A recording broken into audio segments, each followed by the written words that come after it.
Yo, people, Bismillah ar-Rahman ar-Rahim. Hello, people, and welcome to Footy Judge Mo. It's your Tuesday, it's your Wednesday show today. And finally, international break is over. Now we're back to club football. Of course, the cup is coming this weekend, but the Premier League is coming the week after. But this cup games, it's very, I think it's very important for Liverpool, Man City, Arsenal, and Chelsea to go through. We want to have a good semi-final. Of course, one of them has to go out. But listen, discussing Elliot Anderson and Sandro Tonali, is that revolution good for Manchester City? Are Manchester City in for a great next season if they get these two players? Can they attract them over Manchester United, especially if Pep is going? Are Manchester City more attractive than Man United if it's Maresca versus Carrick? Because now, today, there is news that Pep is leaving. Actually, there's news that Pep is leaving and they're going to get Maresca. That's what we were discussing, actually. Is Man City more attractive than Man United, if you're looking at it? Odegaard is back for Arsenal. Does he change how Arsenal play football? Right? No, I don't. Just to answer you, no. I only talk about Inter when it's relevant. Because if I talk about Inter on this channel, you wouldn't be here listening to it. So, you wouldn't. So, I don't. Inter relevant is basically what Mo's saying. For my audience, Inter are... You only going to be here if Inter bottle the league or we lose a game. That's what you want to hear. If I talk to you objectively about Inter, you wouldn't be interested because you don't watch. We got Roma, I think. Away, no? No, it's at home. It's at home. It's at home. I think we have Roma away or something like that. Listen, we are... if you want to talk about the Italian football is dead anyway. We're at home, so... It's very dead. It's we're dead. dead. It's dead. It's the worst. I know this. You know, I know this. Because if you look at the people that... if you look at the players that play... For Italy, someone said it yesterday. The best players are the players that play outside of Serie A because Serie A is dead. And I keep telling people this, and people don't believe me. It's a good competition because you don't know who's going to win the league. But in terms of the quality, it's dead. It's a dead league. Look at the Milan team. It's dead. Look at the Juventus team. It's dead. It's dead. If it wasn't for Antonio Conte, nobody would have even heard of any of the Napoli charge or anything. Like Antonio Conte currently is the biggest name at Napoli. Right? Allegri is the biggest name in Milan, not the players. Like back in the days, regardless of who coached Milan, there was always the Pirlos, the Catudos, the Maldinis, the Nestas, you know, the Didas. Nobody, like, that's what people say. Like, Juventus, Inter are the only team that has good players, and we completely fell off because the players are, they don't care. Like, Thuram might go, Bastoni might go, Barella is ready for a new challenge. Like, nobody cares as much. So for me, oh, Mo, why don't you cover Serie A? Number one is dead. He's super dead. Serie A is dead. It's not as exciting. By the way, it's even La Liga is good because of Real Madrid and Barcelona, and because Atletico Madrid got Lookman. Yeah. Otherwise, it's dead as well. Bundesliga is dead. Liga is dead. Liga are like postponing a game because PSG had a game in the Champions League. Let's provide that the league is Farmers League. It's dead. It's dead. Nobody does this. Well. The Bundesliga is dead as well. I think Italian football as a whole is just dead though with the World Cup. 100%. If you look at the youth teams, if you look at the young players, they're dead. I think Italians are stuck in the 90s. They don't know how to scout. They don't know how to, like, there is no player like Dauman in Italy. There is no player like a Kobe Meno in Italy. When Kobe Meno was 16, 18, there's no player like Kobe Meno in Italy. There's no good young players coming up. No, because they scout wrong, because they don't give them a chance. In Italy, 21 years old players still play in the youth teams. They play under 21. Like in England, if you're 21, you should be first teamer right away, right? You should be first 21. It's either you're good enough to make it as first teamers or you don't. In England, right? Like you won't see a youngster at 21 still going through the ranks of youth teams. You won't see that. In Italy, you see this all the time. Yeah, I think it's embarrassing that Italy have not made a World Cup for like 3 consecutive World Cups. I think that's crazy. I always supported Italy since 94, right? Always supported Italy since 94. I imagine that's why you're an Inter fan, yeah. Yeah, I never seen Italy, but I knew this is happening. By the way, you know why I know this is happening? It's dead. The whole talent pool is dead.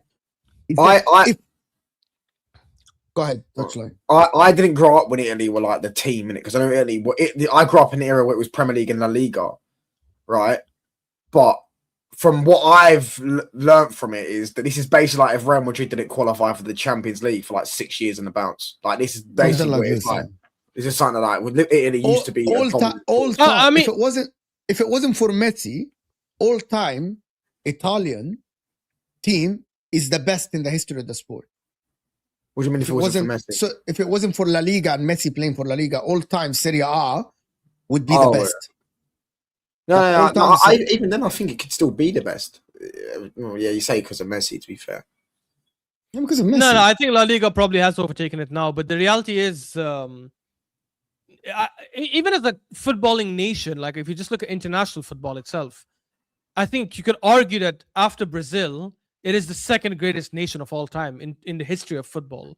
And yet, yes, it was always Italy, Brazil. It was always Italy, Brazil. It was always and Germany was there too. For me, it has to be Argentina now that because of Messi. Not with 2 World Cups. Argentina are the most successful. 3 World Cups, sorry. Argentina are the most successful nation of all time. No, they won the most trophies. Yeah, but that's because because of Copa America. Which is every 2 years, right? It was every Copa America was always every 2 years. It goes like in some cycles. Sometimes they do every year. But the biggest. Okay, so it's always the biggest 3 nations are always Brazil, Italy, and Germany. Always been. Yeah, it's always been this. Argentina would just come after that. It's not only because of this. I'm going to tell you something. Italy never got knocked out by losing a game in the World Cup since from 82 until 2006 in the 90 minutes. From 82 till 2006, nobody beat Italy other than France. No, hold on. What are you on about? Korea. Yeah. Penalties. You mean outside penalties? Okay. Penalties and the South Korea golden goal. 2002, yeah. Because wait, 1998, who knocked them out? France penalties. They lost in the Fair. Yeah. Because that was the year where France won it. No, Zidane. Yes, 1998. France penalties. Wait. No, you're wrong again. Because 2010 they got knocked out in group stage. No, he said 2006. I said in 2006 until they won it in 2006. They From haven't- 82, they haven't- they Until won. 2006. Got it. So from got it, 82, got they it. won it in 82. 2006, they won it. In every single tournament, Yeah, they would yeah, never, yeah, they yeah, never lost in the knockout. Like they weren't knocked But that's out. actually They because never- they had they the best players. They had the best players Yeah. in a lot of positions. I'm saying. It was just it's Yeah, just now they mental can't that even they're qualify. falling. Donnarumma, I heard that Donnarumma started playing at 17. He's not going to get to a World Cup to at least 31. Yes. Yeah, he started playing at 16. Yeah, that's what I'm saying. He that was someone, what most point earlier about, that was someone that was gassed up when he was young, like when he was 15, 16. People were talking about him being the next Buffon. He was Yeah. touted to be honest. But he's not. Buffon wasn't good. as good as him when he was 16. Yeah, of course. But listen, going back to the football, Korea don't count. Going back to the football, I want to start with the Odegaard situation. Because we were in the football terrace and people are saying that Arsenal fans would be okay if Odegaard is sold. Is he essential to how after the Man City game, do we think Odegaard is essential to how Arsenal play, especially against big teams? When people are coming at you, you need the build-up play, you need someone that will be occupied. Would you be okay if Odegaard is sold? Can a No. midfield? Sorry, yeah, I would be. I would be okay if Odegaard gets sold. Look, I love Odegaard. I've always backed him. I've always defended him. I thought a lot of the criticism that he's got over the last couple of years was stupid, in my opinion. But I think this season it is warranted. I would, if we can get a better 10 than him or a better playmaker than him, and there are players that are out there that are better than him. Like I look at I would say arguably the best 10 in the world right now, based on form this season, is Fermin Lopez. If we I know he'll never leave. I get it. Barca will never sell him. But if we were to get someone like that, I would sell Odegaard in a heartbeat. I swear to God, I would not even wait. Sorry, Because sorry, did you just say Fermin Lopez is the best attacking midfielder in the world? Yeah, this season. Yeah, No, based he's on not. form, 100%. No, he's not. Yes, yes. He's not better than Bruno Yes, he is. Fernandes. No chance. Do we watch a different sport? Do you watch La Liga? Do you watch Barcelona? Do you know anything about Fermin Fermin Lopez is a box crasher, bruv. He doesn't do anything in build up. Wait. Do you know? I said the best attacking midfielder. Do you know anything about Fermin Lopez? Have you watched him? Yes, Do you he's know a box anything about him? crasher. He's a box crashing 10. That's what he is. That's what he's good at. Do you know what his stats are this season? He's got one more goal and an assist than Bruno, and he's played way more games because he plays in an easier. What are you league. on about? He's played 39 games this season. He's got 28 GA. Is that how many has Bruno played? Because Bruno's only played what 30, maybe 29 games. Yeah, so it's not one and more. 27. Bruno has 16 and 8, if I'm not wrong, in the Premier League. I don't know what he has in the other competitions. He has 16 and 8, if I'm not wrong. 17 assists and 8 goals. So that's what 26. No, 27. Yeah, that's 25. 25 GA. So he's got 3 less GA in thingy, despite I playing get for it, a worse but team and a Fermin worse team. Lopez is doing it in the Champions League and in the La Liga. In the Champions League, he's played 10 What's he games. doing in the Champions League? No, sorry. What you- He's played champion. What? He's What played are we 9 games in the doing? Champions League. He has 10 GA in 9 games Oh, in the these Champions League. stat guys, bro. This guy is a box crashing 10. He's nowhere near better than Bruno. Bruno for No, stats. What are you come on about? Oh my God. Yeah, you brought Bruno up his is GA nothing straight but away. stats, by the way. By the way, I don't mind that. I love Bruno. I think Bruno is the best 10 in the league. I've always said he's incredibly disrespected in the Premier League. He's incredibly disrespected by United. And all United fans were saying, he's the problem. He's the problem. Like he's the last of your problems because he's actually world class. But don't give me that garbage about, the main thing about Bruno, which is what is amazing about him, is he could have a stinker in 90 minutes, but he will come up with a clutch goal or clutch assist.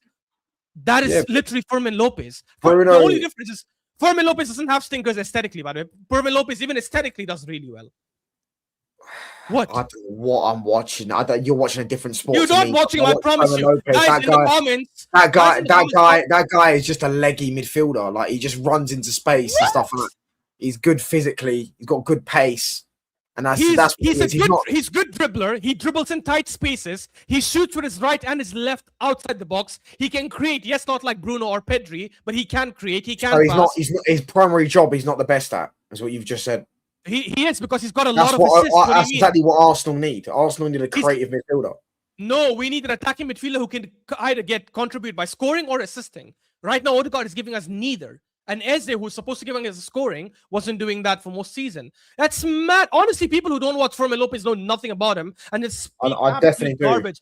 This guy not only has won his team the Spanish Super Cup this season, right? When he was their main player, he had like 4 GA in 2 games. He also won his country the Olympic gold medal just a year or 2 years ago when he scored in the final against France. He scored 2 goals, against, I think, if I'm not wrong, in the finals against France. And this season, he's got 28 GA in 39 games. Do you know how mental that is? Fermin 28 GA Lopez in 39 games. has got the 37th most chances created in the La Liga. The 37th. So what? I never most said he's the chances best created in the playmaker. Wait. I never was. But that's the whole point of the attacking midfield position is to create chances. Not really. If I'm a 10, I need to do Your one job is to create. Mo, what is a 10's job? That's why they're called 10s, because they're I agree, but Bellingham, for example, is one of the best 10s, and Bellingham is not an No, elite he's not. creator. No, he's not. He's not even a 10. Brett Bellingham's not a 10. He's an 8. He plays as a 10, but for me, No, he when doesn't they won play the as a 10 Champions because they League, don't play with a 10. They play 4-4-2. yes, they do, bro. He They plays play behind the striker. You know 4-4-2. what I mean? That is the role. It's 10. Whether you want to call it second striker or 10 or behind the striker, whatever it is. The point is he's the guy behind the striker. That's Hold on. Oh, would do for us So, if he ever tried. so are we going to pretend that a second striker is a 10? Are we going mad? He's not a second. By the way, Bellingham is closer to a 10 than a second striker. I just told you, I'm just giving the example that I would take all these players that play behind the striker in that same parameter. For me, I want my 10 to be able to create, but if you cannot create at a high level, at the very least score at a high level, which is exactly what he does. That's literally Eze, by the way. Eze is not an elite creator, but Eze is a fantastic goal scorer, or he's supposed to be. He hasn't been this season. And that's one good thing about having him over Odegaard sometimes. He does things that Odegaard cannot do, like the volley he did against Leverkusen. That's literally what Fermin Lopez gives you. Can I come in here? Because but while you guys are talking about this, I went and compared the Squawka stats, of course, and I did it per 90. But I only did it in the league because Man United don't play in the Champions League, so it's very unfair for me to actually do this in the Champions League. No, but that's unfair to Fermin Lopez because the biggest and the most difficult competition, you're excluding it away from his Okay, go. Hold on. Games are the Champions League games, and Mo said I'm not going to count it. Touchline, let him finish, and let him finish touchline before you actually. No, go on. No, I'll go back to his point. Okay, but then Bruno plays in a harder league. We'd all agree, right?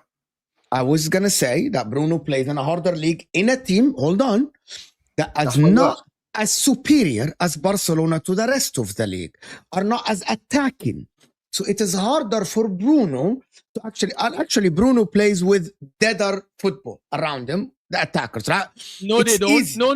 That's they're not as good as Barcelona. So they're not dead though. Boemo and Cunha are not dead.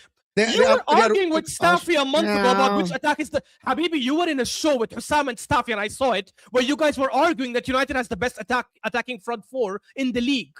What are you on about? And now suddenly it's dead? Yeah, but hold on. No. Stop. I need to respond to him. He's like, are you saying that Sisco or Amad Diallo... Sisco doesn't start. Don't count him. Okay. Are you Amad Diallo, Mbuemo, and Cunha are similar to Yamal, Rafinha, Lewandowski?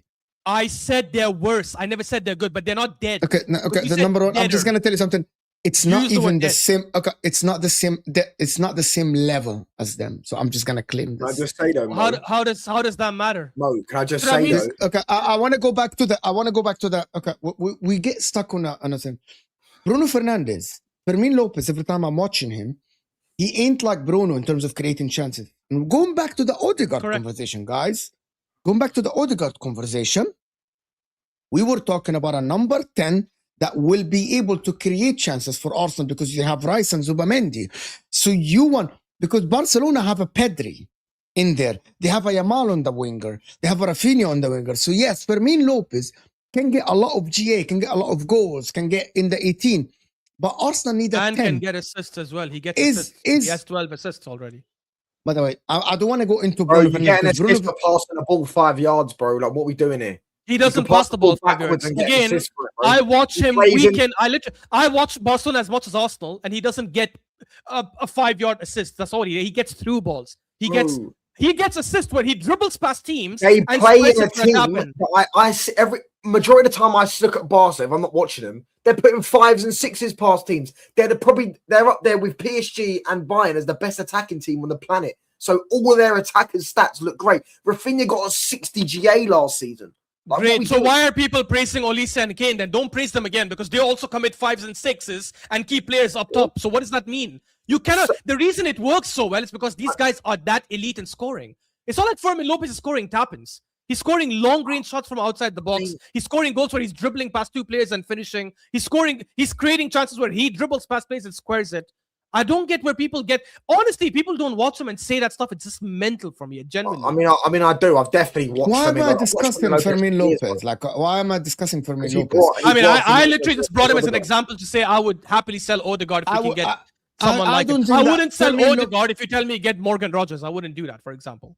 I wouldn't like. I don't think that Fermin Lopez is the answer for Arsenal, but for Arsenal, is a number 10 like Fermin Lopez is the solution, or you want to get a Shirky type player as a 10?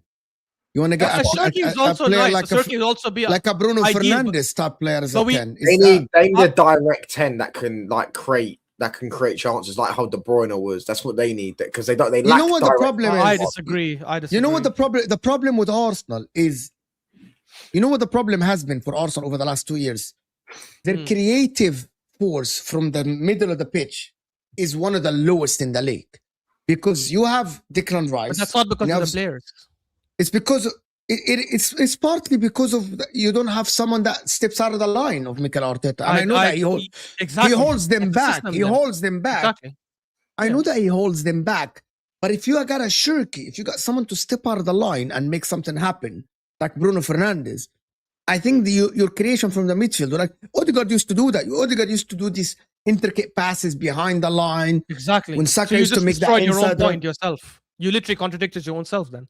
Yeah, because we have a player who does. Palmer used to do that. No, because the thing is, Odegaard hold on. There's a world where we can say injuries held Odegaard back a little bit. Like we know that the injuries, your form drops.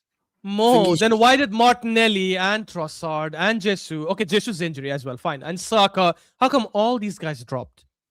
Our system has last season and this season, for majority of last season and majority of this season, has been conservative and slow. You could put Shirky in that 10, and he's not going to create as much if he has to. So there is no solution for so Fermin Lopez will be the same. There is a solution. There is a solution.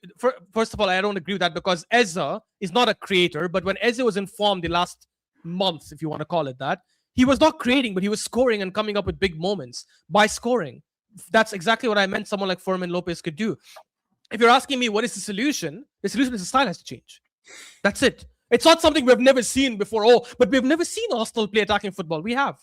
In fact, we've seen it in moments this season. So it's not like that's not possible for it to happen. It is possible. And if he changes that, other players will play better. Okay, let me do this. Ash, calm today. Touchline is also testing me. Just repeat Serenity now. Cheers for the $5, mate. I mean, he didn't say anything about Arsenal that was crazy, but he just said something about Fermin Lopez that was crazy for me. Bro, why I don't know. I don't think that we said anything mad until now. I think Touchline is well within his right. I think Fermin Lopez was mad, to be honest. I think you can, the best 10 in Europe. Sorry, someone who I said is the best 10 right now in Europe, best in form, that has the most GA compared to any midfielder, period, not just a 10s. And it's crazy for me to say he's the best 10 in Europe. That's mad. 10 GA in 9 games in the Champions League. That's not. It's not. He's got more GA than Bruno, and he's played more games. It's not. It's common sense, bro. But he's done it. He's done it in the Champions League as well, which Bruno's not. Why? What is this Champions League hype, bro? You think Bruno Fernandes couldn't do it against Olympiacos at home, bro? Of course he could. If Bruno Fernandes was playing these bum teams that Lopez is playing, he's going to get GA in, bro. What are we doing here? Come on, man. This old. We stopped that Bruno Fernandes, Fermin Lopez. I don't care. We don't know if Bruno would do it. I think he would do it in the Champions League, but we don't know that for sure. What we know for sure is Fermin Lopez has done it this season in the Champions League. That's all I was saying. There you go. Lopez is a goal scorer, not a creator. That's the whole point. I think Arsenal need a creative 10 that's direct. Do you get what I'm saying? How will a creative 10 work for us if we sit back and play conservative? For example, for Gyökeres, you know what I'm saying, who there's better times we'll see Gyökeres run, and sometimes he's given up running because he knows he's not getting the ball. It's like when I think it was a goal against Kairat, straight away off the shoulder, Gyökeres runs, Havertz plays him through. Arsenal needs someone like that in them spaces to get the ball. Yeah, but And the we have problem, done- Ashraf, is saying we have what you're done not, that you're in the not, first half of what the you're not season, and it listening, didn't- what you're not listening, what you're not hearing, Touchline, is Ashraf is saying the problem is Mikel Arteta. It isn't the players. The players Yeah. can do that. It's Mikel Arteta and I his don't think conservative system. Odegaard's that type of player, though. I think he's a bit one of those ones that on the edge of the box, he'll try and play those intricate passes and stuff like that around the defenders. So he's not Who? like a direct attacking midfielder. Who? Odegaard. But he was doing that in the 22, 23, and 23, 24 season. He was No, he playing wasn't. through balls from the. Yes, he was. He played that through ball to Havertz all the way from our half when he scored. He played that through ball to Martinelli in the 22-23 season all the way from our half when Martinelli went 1-1 against Brighton and scored. He's done it many times. He's played the through ball to Nketiah against Brighton when we won 2-0. I know Nketiah missed. You don't But think, he went 1-1 and missed. He's No, done that's it a many confidence times. But our thing. style's changed. do you not think that's a confidence thing? Why would it be confidence when literally when he was playing this shit this season, even when we were top of the league, like far away from everyone else? I guys, genuinely, Saka, and I keep referencing this, and I swear because I know this is gonna be like, oh, he's shitting on Arteta again. I'm not trying to, but I'm just trying to explain what his style is. Saka came out after the PSG game 2 years ago, and I know I've said this before on this channel, and it sounds like a broken record, but I'm saying it again.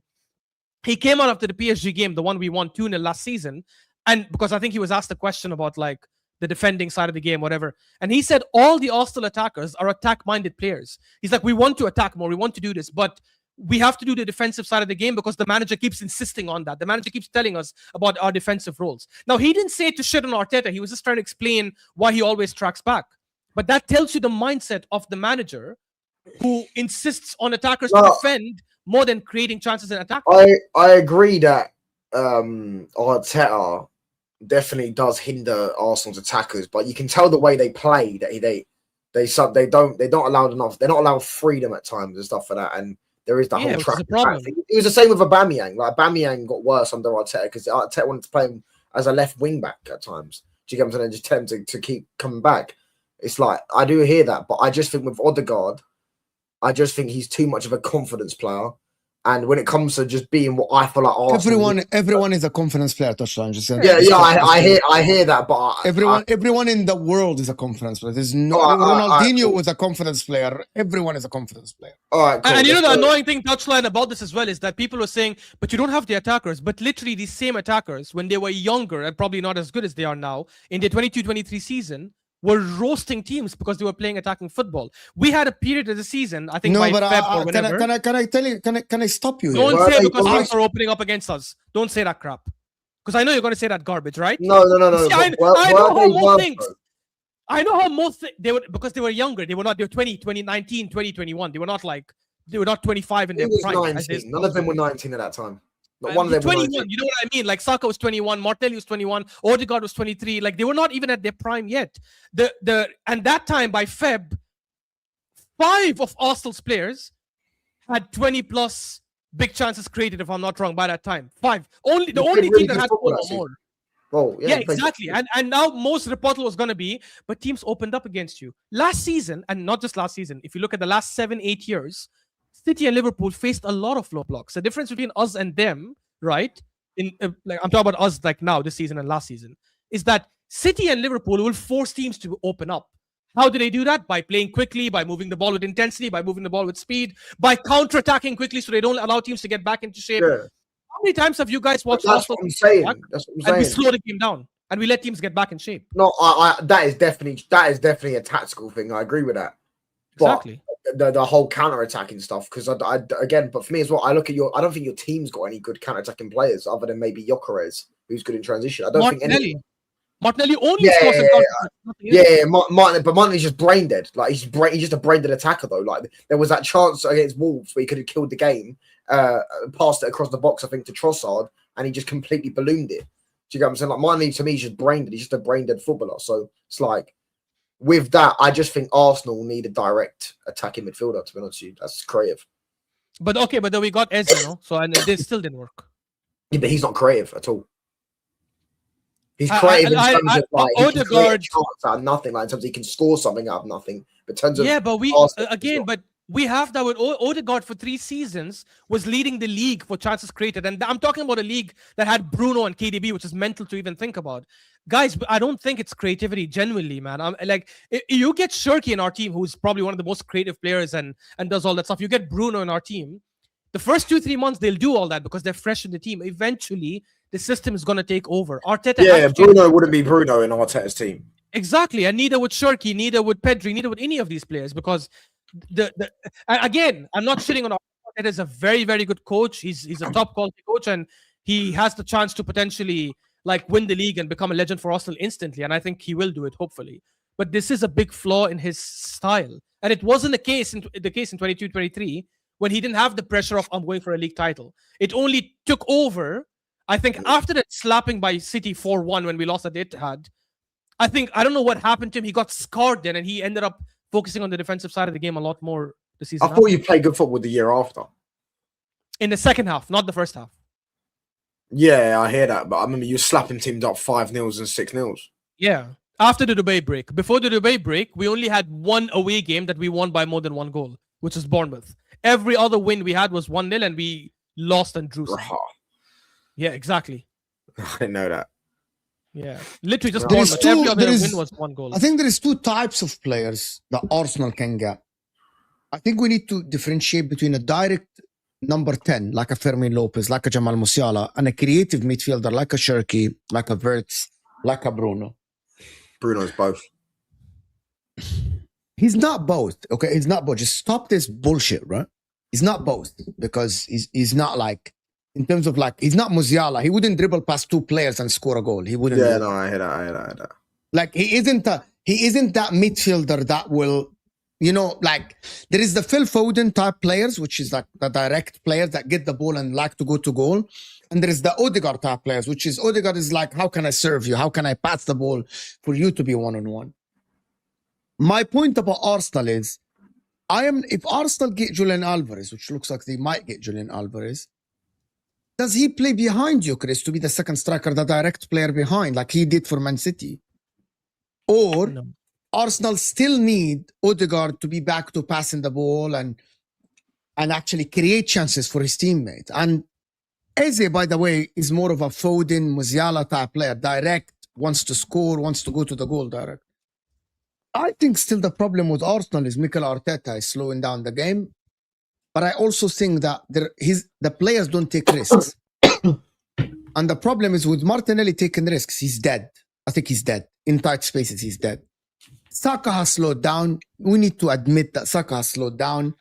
He isn't the same player. He needs to go back to his best. But Arsenal shouldn't just sleep on this and just hope that he gets back to his best.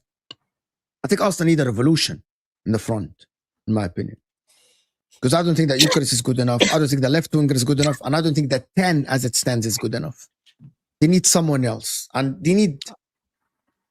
I genuinely cannot make that judgment until I see the style change. Because I've seen us in a couple of games this season where we played more attacking and all these attacking players we're calling crap had mental games when we opened up and played more attacking. So I don't know.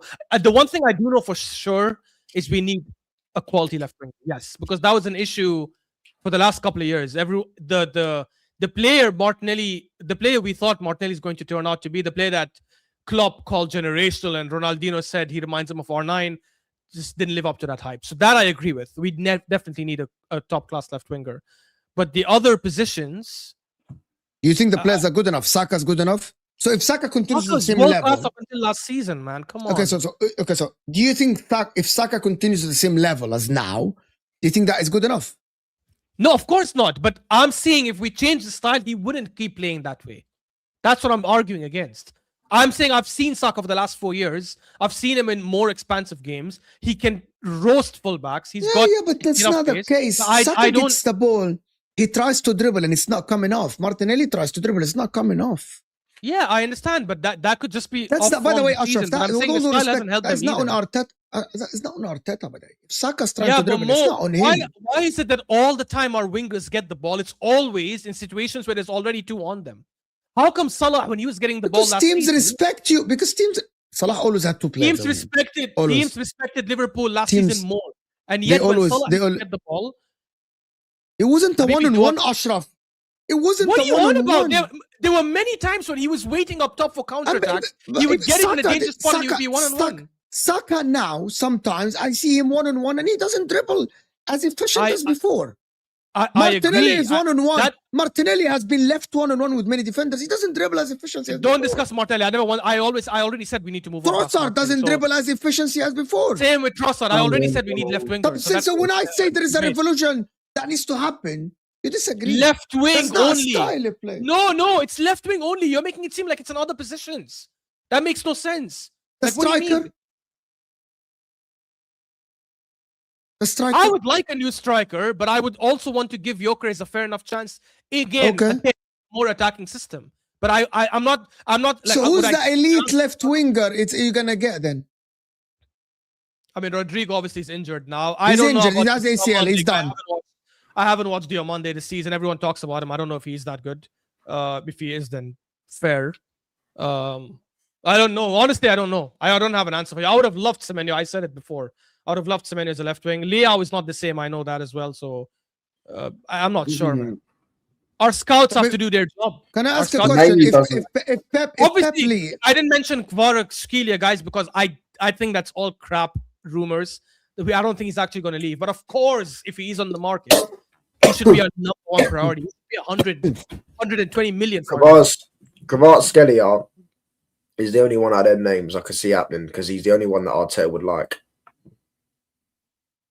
Can I ask you guys a question? If Pep leaves, do you see Arsenal winning the league next season? Or who's else going to win the league? Depends on what Liverpool do.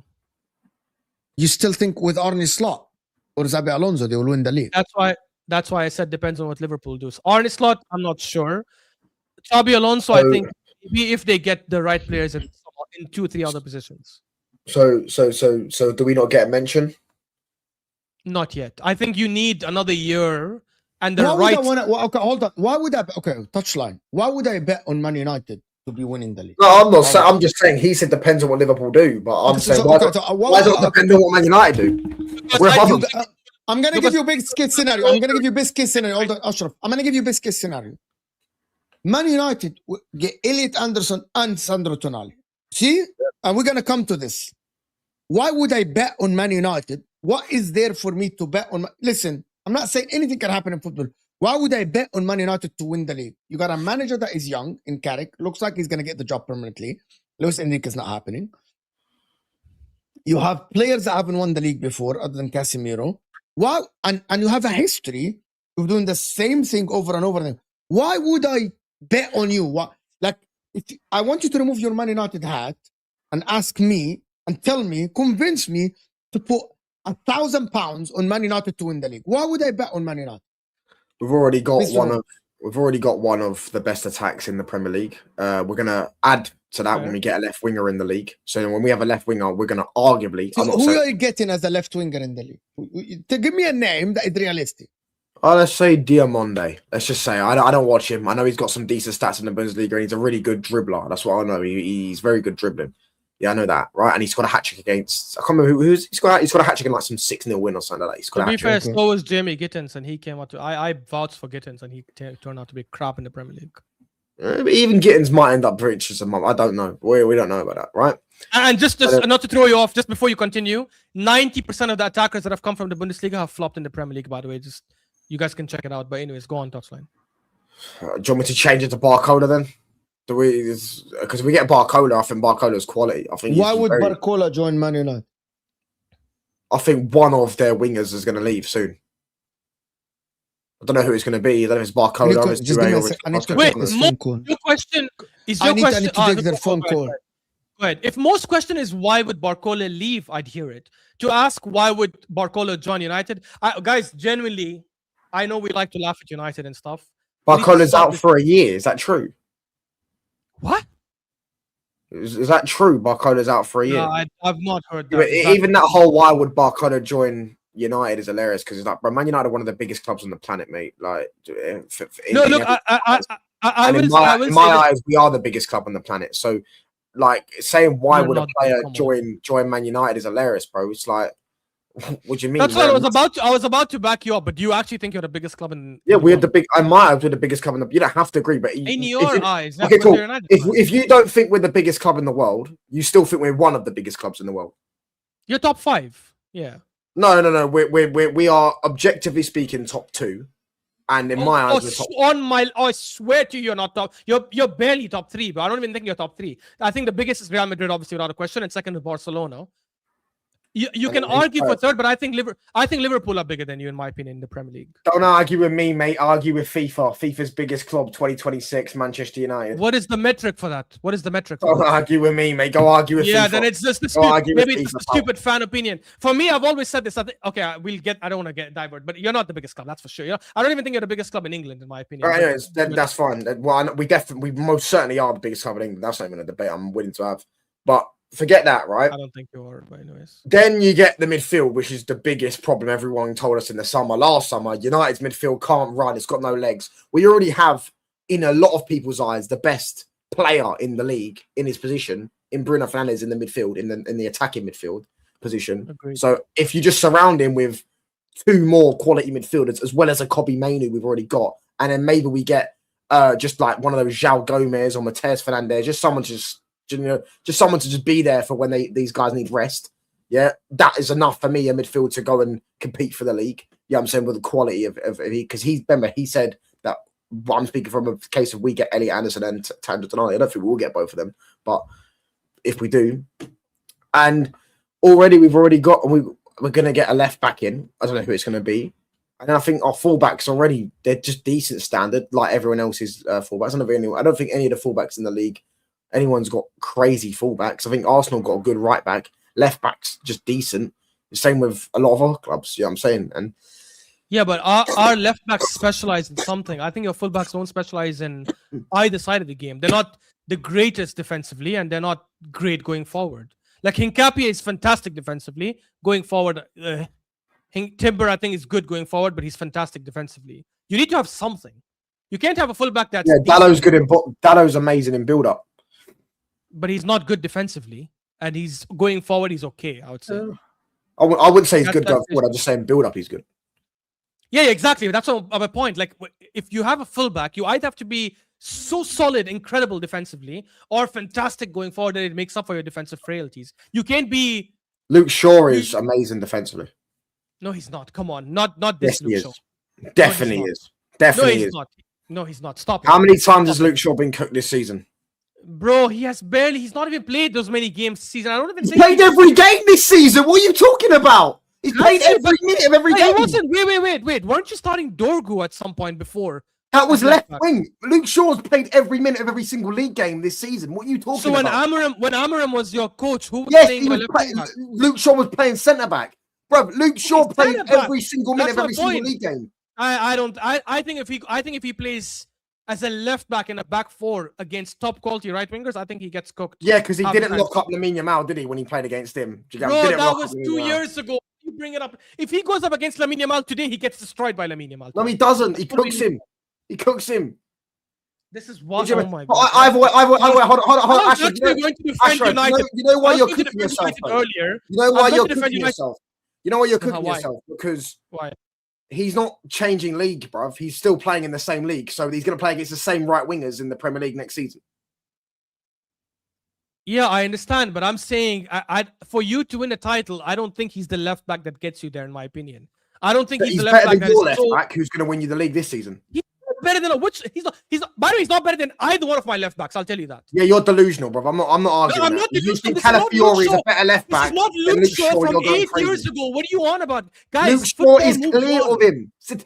You're a stats guy. I guarantee if I go look at stats, Luke Shaw wipes Calafiori. I was on the call, but the sound of you guys screaming was coming.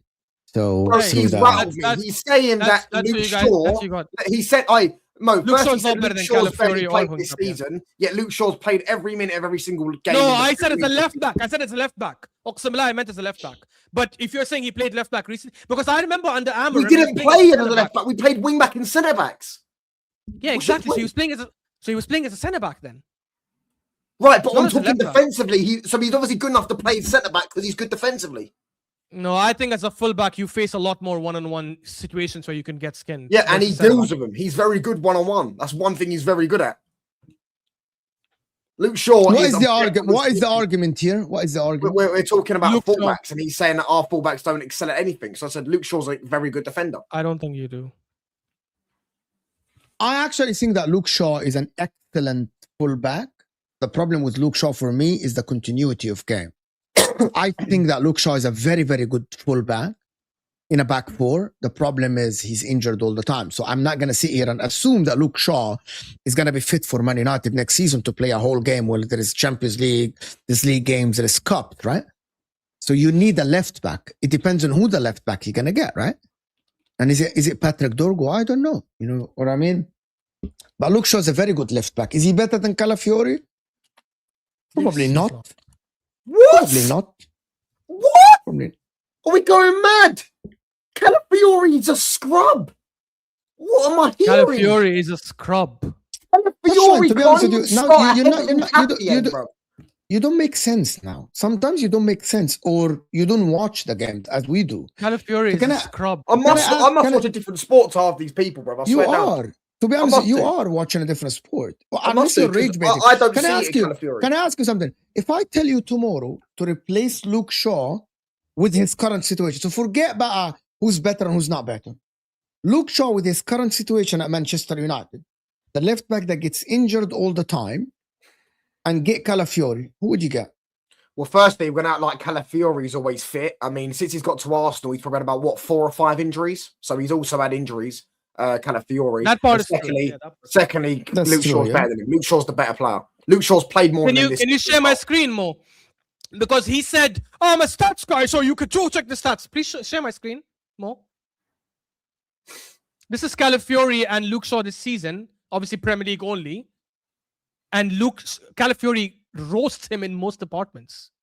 So even if you want to go by stats, No, which I was scroll doing up, in my hold on, argument, scroll up. No, this is dribbling, by the way. I Yeah. swear I was going down Scroll up. all the way. I was going down Hold all up. the way. Alright. I only took relevant metrics to fullbacks. Why? Because assists is a fullback's job. Goals, I don't care. Even though Calafiori has, I don't care about the goals. Chances created is important. Passes attempted, I think, is important. Although that depends on the team, the team that you're playing for sometimes. Fair enough. Crossing accuracy is important because the fullback's job is to cross mainly, right, when they're going forward. Take-ons are important because fullbacks sometimes have to be in situations where they take on players. Yeah. That's actually an asset to have. If you don't have it, that's fine. But it's a good thing to have. Aerial duels is Calafiori, now important. show me their Ground defensive. duels is important. Show me their defensive stats, please. There, from aerial duels all the way down to possession to ball recoveries. Right, Outside cool. interceptions and block shots. So the only Calafiori thing... wins in every other defensive stat. No, he doesn't. No, he doesn't. Interceptions first. What do you mean? Aerial duels, Interceptions ground firstly. duels, overall duels won, and ball recoveries. Is this per Possession 90, losses- by the way? Yes, it's per 90. I swear to God, it is per 90. Per Here. 90, yeah, that's what I'm saying. All right, cool. That's what I'm saying. How many minutes is Outside Calafiori play? posse- by the way, Hold on, just so you know, by the way, the reason why the reason why you've just contradicted yourself, by the way, is because earlier on you said Luke Shaw didn't play left back, he played centre back, and now you're showing me stats comparing him to a left back, saying he should have took on his man. Because you're the Why one is who he said centre-back? you're the Why one who is said he bring the centre- stats. I my didn't want God. to bring the stats. You said bring the stats. I didn't want to bring the stats. Why is a centre back going to take on his man? Please tell me. I agree, but that's what I'm saying. When you compare him as a left, I don't know what his stats as a left back. I don't have the website to see that, but I guarantee you it'll not be better than Calafiori's. No, I'll never say he's a better ball carrier than Calafiori because he's not. Better dribbler because he's not. He's not But better he's in a the better air than defender. Calafiori. I don't He's think a- he's better in one-on-ones than Calafiori. He's a better defender than Calafiori. Even the Man United fan is saying, touchline, please. You said bring on the Exactly. stats. I didn't even Well, want to no, bring up it's- stats. I didn't know. I didn't know. Okay, so Calafiori's hold on. stats So, were better, so by the way. touchline, you're saying, okay, so hold on. And I didn't say bring up the stats. I said he Okay, probably I has. just I was wanna going to get the- compare I just- Hincapie as well. But by I the don't way. want Let to me be. say Hincapie. I don't want to do these comparisons as much. But I want to ask you something. If you have, Bro, you, sorry, Mo. Wallahi, let me Ashraf, just say Wallah this. al-Azim, this is dead I'm done. conversation. I'm done. Please. Just show me Hincapie. Because Hincapie played centre back as well this season, by the way. So maybe that's a fairer comparison. And he sucks going forward compared to Calafiori. Can you share my thing? Look at Hincapie this season. Look at Hincapie compared to Luke Shaw. And when I tell him both our left backs are better than Luke Shaw, he's like, "Oh, what do you mean? Oh, you're deluded." Even if you disagree, how could you call it deluded? Look at that. They're not better than Luke Shaw, though. Okay, so hold on. Stop then. So if Luke Shaw's better, your midfield is better than Arsenal, right? If you're gonna get Elliot, okay, Bruno Fernandes is better. Okay. You're gonna get Anderson and Tonali, or one of them. Okay, if you get one of them, you have Bruno. You probably have 2 out of 3. 2 out of 3, right? How did he have 2 out of 3? He definitely is gonna choose Bruno Fernandes. That's fine. Okay, and he's gonna choose. Mainu's better than Zubimendi, anyways. Mainu does not play DM, does he? He plays the DM. He plays the 6, very similar to Zubimendi. Mainu played for Arsenal. He played in Zubimendi's role. Not saying he's not better than Zubimendi off the ball, though. So as a DM, which is winning the ball back, he's definitely not close to Zubimendi. I mean, he is better off the ball, though, isn't he? I would actually argue that the only thing Zubimendi's better than him at is passing. He is definitely better than Zubimendi off the ball. He's definitely. Do you want me to do a stats comparison as well? I can do it. No. Because what you're going to do is you're going to show me stats from when he was playing in an absolute rigid system and all that stuff, right? Let's compare the stats. Let's compare the stats from when Carrick came in and compare Mainu's stats per 90 in tackles, interceptions, ground cover. Bobby Mainu didn't play under Ruben Amorim, right? So then he barely played under Ruben Amorim. So why would that matter? Whatever I show up will probably be on the Carrick anyways. Okay, cool. Right? Go and try it. See what he does. Okay, I'm gonna do this. And guys, if I'm wrong, to be honest with you, I'm gonna tell guys. I just wanted this touchline. To be honest with you, my man, you're the only one here that sits and says these Man United players are better than Arsenal in every single aspect. You should have been winning the league. I never said that. But you said you have better attackers than Arsenal. You have better number 10. You have a better left back. Right, Le Mans. I think you have better attackers as well. If you're gonna say I said Lamens is better than Larrea, that's a lie. Because I'm asking you, is he better? Nope. Okay, you got the better left back, center backs. They are better. Way better. Right? Way better. Not even just better. The attackers were better outside Bruno. But the midfield and the attack, right? The midfield and the attack. It looks like you're giving it to Man United. So. I think you're being gassed because you won against Carrick, but your players are not as good as you think they are, in my opinion. You're not as good as you think they are. We've got the most points in the league, firstly, so that's definitely a good metric. You know, I mean, we had a terrorist in charge who was holding our club back, holding our club hostage. I think had Carrick been since the start of the season, I'm not saying we would be where Arsenal are, because I don't think we would be. But I think we would have had I think it's fair to say we'd have at least 7 or 8 more points and be where maybe Man City are. If Carrick was at the start of the season, and then it would be another conversation. But I didn't say we had a better midfield. I said we have Mainu and Bruno would probably start for Arsenal, but doesn't mean we have a better midfield overall because they have way more depth than us. Yeah, that's one of the things that one of the things that you're missing. And also you would say that Casemiro has been one of the best midfielders in the league this season. He's not better than Declan Rice. There is a sound coming in from somebody. Yeah, I know. It's the ice cream truck outside. Oh, fair. Ice cream truck outside. What? Yeah, bro. Why? You get that in England. You don't know. You don't know. You get that in England. You got an ice cream truck outside in the sun, bro. He comes out and you can go get an ice cream. You can go get like bare different flavors and stuff like that. Damn, that's nice. Oh. It's here in America as well. They come to the parties and stuff, you know. But if you're listen. Look, I'm just going to disagree with Mo on one thing, and then I will agree. And I will agree with Mo on another thing as well. I disagree with Mo about this notion. I was going to say something, but United cannot get because you mentioned this before you had to leave. You're like, why would a player join United? Like you mentioned Barcola, for example. If you're saying why would Barcola leave, I hear that. Fine. Why would Barcola leave? I get it. But why would a player join United? I think that's already been debunked a million times. When Casemiro joined them from Madrid, when Pogba and all these players joined them. So I think we have to accept that United have a certain lure. Can I ask you something, Ashraf? If Pep leaves and they have Maresca, there is Elliot, and by the way, there is gonna be a bidding war. Okay. Mm-hmm. There is gonna be a bidding war on Elliot Anderson and Tonali between Man City and Man United, because Man City want both, and Man United at least will want one, right? Yeah. Who do you think the players will go next year? Where they will be more guaranteed to start? For example, if City both. He will be guaranteed to start in both. So No, my they won't. point, Because Rodri's at City, right? yeah, but if Rodri leaves, right, Huh? and if Rodri leaves and they get Maresca, they get Elliot Anderson and Tonali, they have Reinders, Foden, Shirky, Yeah. you know what I mean, Nico Gonzalez or whatever. Nico Gonzalez might go, and they go. Which club do you think is prime next season to actually challenge? I'm going to ask you a different question. Man City, Forget- obviously. Man City. Then the answer is Man City. So you think that Man City with Maresca is more? By the way, people think I'm rage baiting. You think Man City next season are more prime to Man United next season to challenge if this player goes here or there? Yeah, obviously. Because they have much better team. They've already challenged this season. They challenged Even under Maresca, not without Pep, even with Maresca. Even under Maresca, because the players are still top quality. And you said they will get both, which is why I'm saying they'll improve their team even more. Maresca is actually a very good coach. No. But imagine if both go to Man United. If both Tonali Casemiro- and Elliot Anderson. Yeah, because if Casemiro leaves, Man United will get 2 midfielders. They're gonna spend 180 to 150 on the midfield. By the way, And what would Just to let happen you with know. City? Would they get someone or assume the same team? they will get somebody. I don't know who. targets They will are get the somebody. forwards. Their main targets are Sandro Tonali. So I'm asking you, from your point of view, if the players will look at which club to join and then they will challenge. Man City. If the players had to choose, assuming money is not a factor, assuming both are paying the same wages, if the players had to choose and assuming you're guaranteed to start in both teams, then yes, City are more likely. Just for the people that are asking why are you spamming Maresca, it's not judgment. I don't report. I have no ITK. I don't know.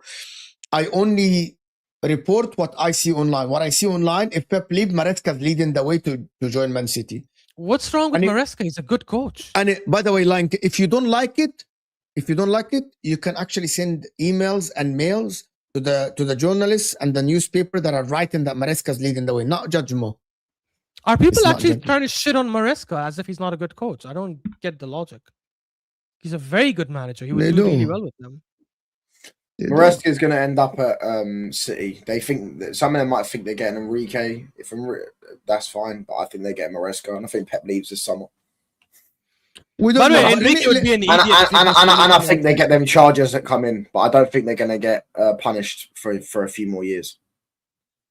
Can I get? Let me do this super test, guys. Can we get to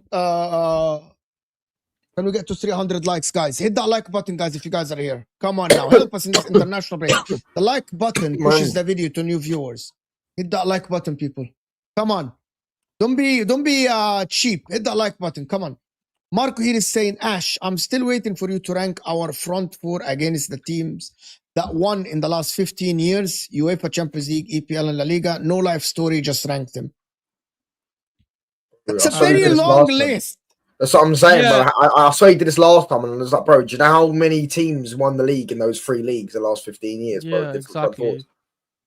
You better off just If you doing want me it for now. to, It's not- if you want me to rank them before they won it, I can put them ahead of like Liverpool, for example. I can put them ahead of some other attackers, but I don't know. We have to wait to see what they achieve first. But again, Marco, you know why I didn't answer it last time? Because that was not the point I was making, right? The point I was making is that those teams played attacking football not because of the players they had; it's because of the managers they had. The managers are the ones that made them play that certain style of football. Maybe outside MSN and Barcelona, that's it. Yeah. Once we win, good football will follow next season. I believe that. I believe that Arteta will play better football next season. I disagree. I used to believe this, and I swear to God, up until 2 months ago, I used to say it as well. I'm like, yeah, when he wins, I think that pressure will go off and he'll do it. I actually think it's the other way around. I think if he wins the league this season, he'll probably think this style won me the league. So why wouldn't I do the same style again next season? Clearly, football, he's going to think, oh, football is changing. Teams are more defensive. This is the way for me to win. And I think that's the biggest mistake he could make. This is why if you ask me, will Arsenal win the league again next season? My answer is currently no, but obviously that's a problem for next season. We'll assess later. Guys, can you explain why Eucharist is banging for Sweden? I mean, like when they say he's banging for Sweden, he scored a goal Manan would have scored yesterday. It's not as if he got the ball and smacked it from 20 yards But he scored a hat trick the game before that Did he? I didn't even know that. against Ukraine. So they play two It's, games. it's that football suits him a bit more, innit? Do you get what I'm saying? He's a bit quicker than the defenders. Like in the Premier League, he's not that much quicker than the defenders or stronger than them. So he can't Can I bully tell them. you something, AMT? Can I explain it to you, AMT? International football is completely different than club football. Number one, in international football, you don't play the same level as you play in, like, I understand it if he's playing international football and teams are parking the bus against him and he's playing the strong defenders and tactically. In the international football, it's completely different than club football. Like, it's just the way they mark, the way they play is completely different. So that's why he's banging for Sweden. He's not, and also he's been doing all right for Arsenal. He's not doing shit for Arsenal now. Martinelli is far better at Brazil than Arsenal. Yeah. Is he? Confidence as well, and actually spaces. He scored against that left foot goal was very good. Yeah. But you wouldn't have the same spaces for Arsenal because Arsenal don't play as quick as this. And also teams are not wide open like this. Who did they play? Croatia. It was not a bad team. It was friendly actually a really though, good team. Not a bad team. So yeah. Yeah, it doesn't matter. I swear in tournaments he's not got a goal. He's not. When was the started last time Man United on challenged for the league? That's why when I ask Touchline, when I ask him, why would I bet on Man United ahead of Liverpool? Why would I bet on Man United? But the question is, why would I bet on Man United ahead of Arsenal, for example? Why would I bet for Man United ahead of Man City? Like, people can choose next season and say, I'll bet on Liverpool because they had the season that when they fell off and then they won the league and then they fall off and then they come back to challenge. Arsenal have challenged for the last 3 years. They might win it this season. So Touchline, there is no logical reason for me to bet on Man United ahead of these teams. You get the point here. Like, I'm not saying that you can't challenge, but I would be crazy to bet on you ahead of City, for example. I'd be crazy. You wouldn't be crazy, but you I'm not saying you should bet on us. I'm just saying I think we will. I think we'll be better than some of these teams. I think the world goes around in cycles, bro. Do you get what I'm saying? So, and when people show this low IQ argument, I don't get it. Arsenal kept saying this for 15, 20 years. It goes and look at them now. They've look at them now. They're about to win the league. So they're right. But it took time. It took time. It's a process. No, it took time. And yeah, you can see the developments that happen before you eventually get to win the league. This is why I'm saying I think you're still. Look, and I get it. I get why you think they'll win, because you, in your mind, look, maybe you're right. I don't know, but I think you're wrong. In your mind, you think your players are at a higher level than where they actually are. In my opinion, for you to eventually challenge, which you probably will do in a couple of years if you continue at this stage, you need another 5 starters in your starting 11. And I don't think you're going to get 5 starters this summer. If you do, then fair enough. But you need, like, in my opinion, 2 new centre backs. You need a new. I think you need 2 new. You definitely do. Your centre backs are not. Anyways, again, this is what I'm saying. I think you're rating your players higher than where they actually are. You need a new left winger. You need in my opinion, at least a new right back minimum. I don't think we do though, because you compare it to the players are competing against. It doesn't add up. It's only I'm taking into account that City will get better. I'm taking into account Arsenal will hopefully get better. I'm taking into account Liverpool will definitely get better. I'm not, because they might not get better. There's no guarantee teams get better. Liverpool spent 500 million in the summer, and everyone was sitting there going, "Oh, they're going to be back on their purge, and they're going to win the league and back to back and all this stuff." They were saying that they're hoping Fergie stays alive so he can witness everything he built destroyed from his very own eyes. And then what happened? They're below Man United, and we finished 15th last season. So you can't just say you think that everything's going to get better. If Man City lose Pep Guardiola, there's no guarantee they get better. Even if they keep Pep Guardiola, there's no guarantee they get better. They will never get better unless they hire Luis Enrique. Of course, there's no guarantee, but if you look at probabilities, their probabilities are better because they are already more primed than you because of the players and the squads they have. You have more work to do. So for you now to challenge for the league next season, you have to hope that Liverpool continue being this shit. You have to hope City either plays this well or worse. I think Liverpool will be still shit next season. Yeah. I've said that plenty of times. But there's no logic behind that, though. What's the logic? What do you mean there's no logic? Hold on. Stop. Now, Touchline. I'm going to give you the floor. I'm going to put you up there. But before I do this, I'm going to do the next 2 super chats. And I'm going to think about it. I want a logical explanation. Why do you think that Liverpool aren't gonna get back to the top, and you think that your team is gonna be higher. But let us every point. Me and Ashraf, this is a very good segue. You are anti-Liverpool on the stream. Me and Ashraf are gonna try to debate every point that you're gonna make about Liverpool. So think about it. Let me just do this. 40 years old Zeko dunked on Bastoni. Let's go. Yeah, but as I said, I'm gonna, huh? He cost his country with that red card. But again, I'm gonna say this again. Bastoni is not a great defender. Let me just respond, and I do. The decision that Bastoni made is actually he tried to tackle to get the ball. It was Mancini who lost the ball. It was Donnarumma who actually shanked the goal, the kick. That red card that Bastoni did, it wasn't because he's stupid. It was because he was covering for Mancini that was asleep and left his man go. And I gotta say that people that say he should have processed it, he should have let him go. Every single defender will try. Every single defender will try to tackle here. It's not that he dragged his shirt. He literally thought that he's gonna get ahead and he's gonna get the ball. I don't think it's because of the red card. Bosnia simply were better than Italy even before. Moise Kean, literally. And to be honest with you, Bosnia deserves to go to the World Cup. Italy don't. Because Bosnia showed more balls than Italy. And Italy actually now is a banter country in terms of the football. And I'm happy this is happening. Because I'm going to say this. If Italy went to the World Cup, they would have been embarrassed and they would have got knocked out of the first. This is a sign that things need to change. And I'm glad this happened because I don't think that Italy would have even gone to the second round, even with the... Italy would have been dunked on in the World Cup. So, I'm by the way, I'm glad that Bosnia went because they deserve to go and because they have... By the way, Bosnia had an 18-year-old bowling in the game, so they deserve to go. Bosnia had a 21-year-old cooking Italy the whole game. Definitely deserve to go. So why... Definitely, even though I supported Italy since 1994, they don't deserve to go. I can be logical. They don't deserve to go. You mentioned international football, but some players play shit in them. But most players do well for the national teams more than the clubs, by the way. Most players. Huh? Vinny Jr., Foden. Like I don't know if that's true. Are you speaking Maguire and saying that? Maguire. Saka always balls for the national team. Always balls. Saka balls for Arsenal as well. So your point is relevant. Okay, but most of the players that most of the players that don't do amazing in the clubs, they go to the national team and they do amazing. They do better. Shaqiri. Like yes. So these type of players, Ashraf, you're talking about the Vinnies and the superstars of their clubs, right? But most of the players that do okay for their clubs are not great. When they go to the national team, especially for the smaller national teams, they do better.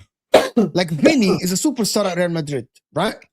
Maybe at Brazil, it's very hard to replicate that because the players around you are not the same as Real Madrid.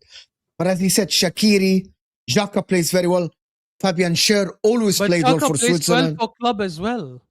So again, no, but there was a point in time where it was always like, how can he do that for Switzerland but not do it for Arsenal? Yeah, but that's because I don't think that's because they suddenly become better. I need to don't look at the Vinnies and the superstars. Look at the second or the third string players. Watch them go for the national team. But you know why I disagree with that? Because those same players, when they go to smaller clubs, they play exactly the same way. They play good. Because now they're at a smaller club where there's less pressure and they're better than everyone else around them in the team. So they end up showing up a bit more. They end up looking a lot better. Like Rakitic, Rakitic was world-class this time, don't get me wrong.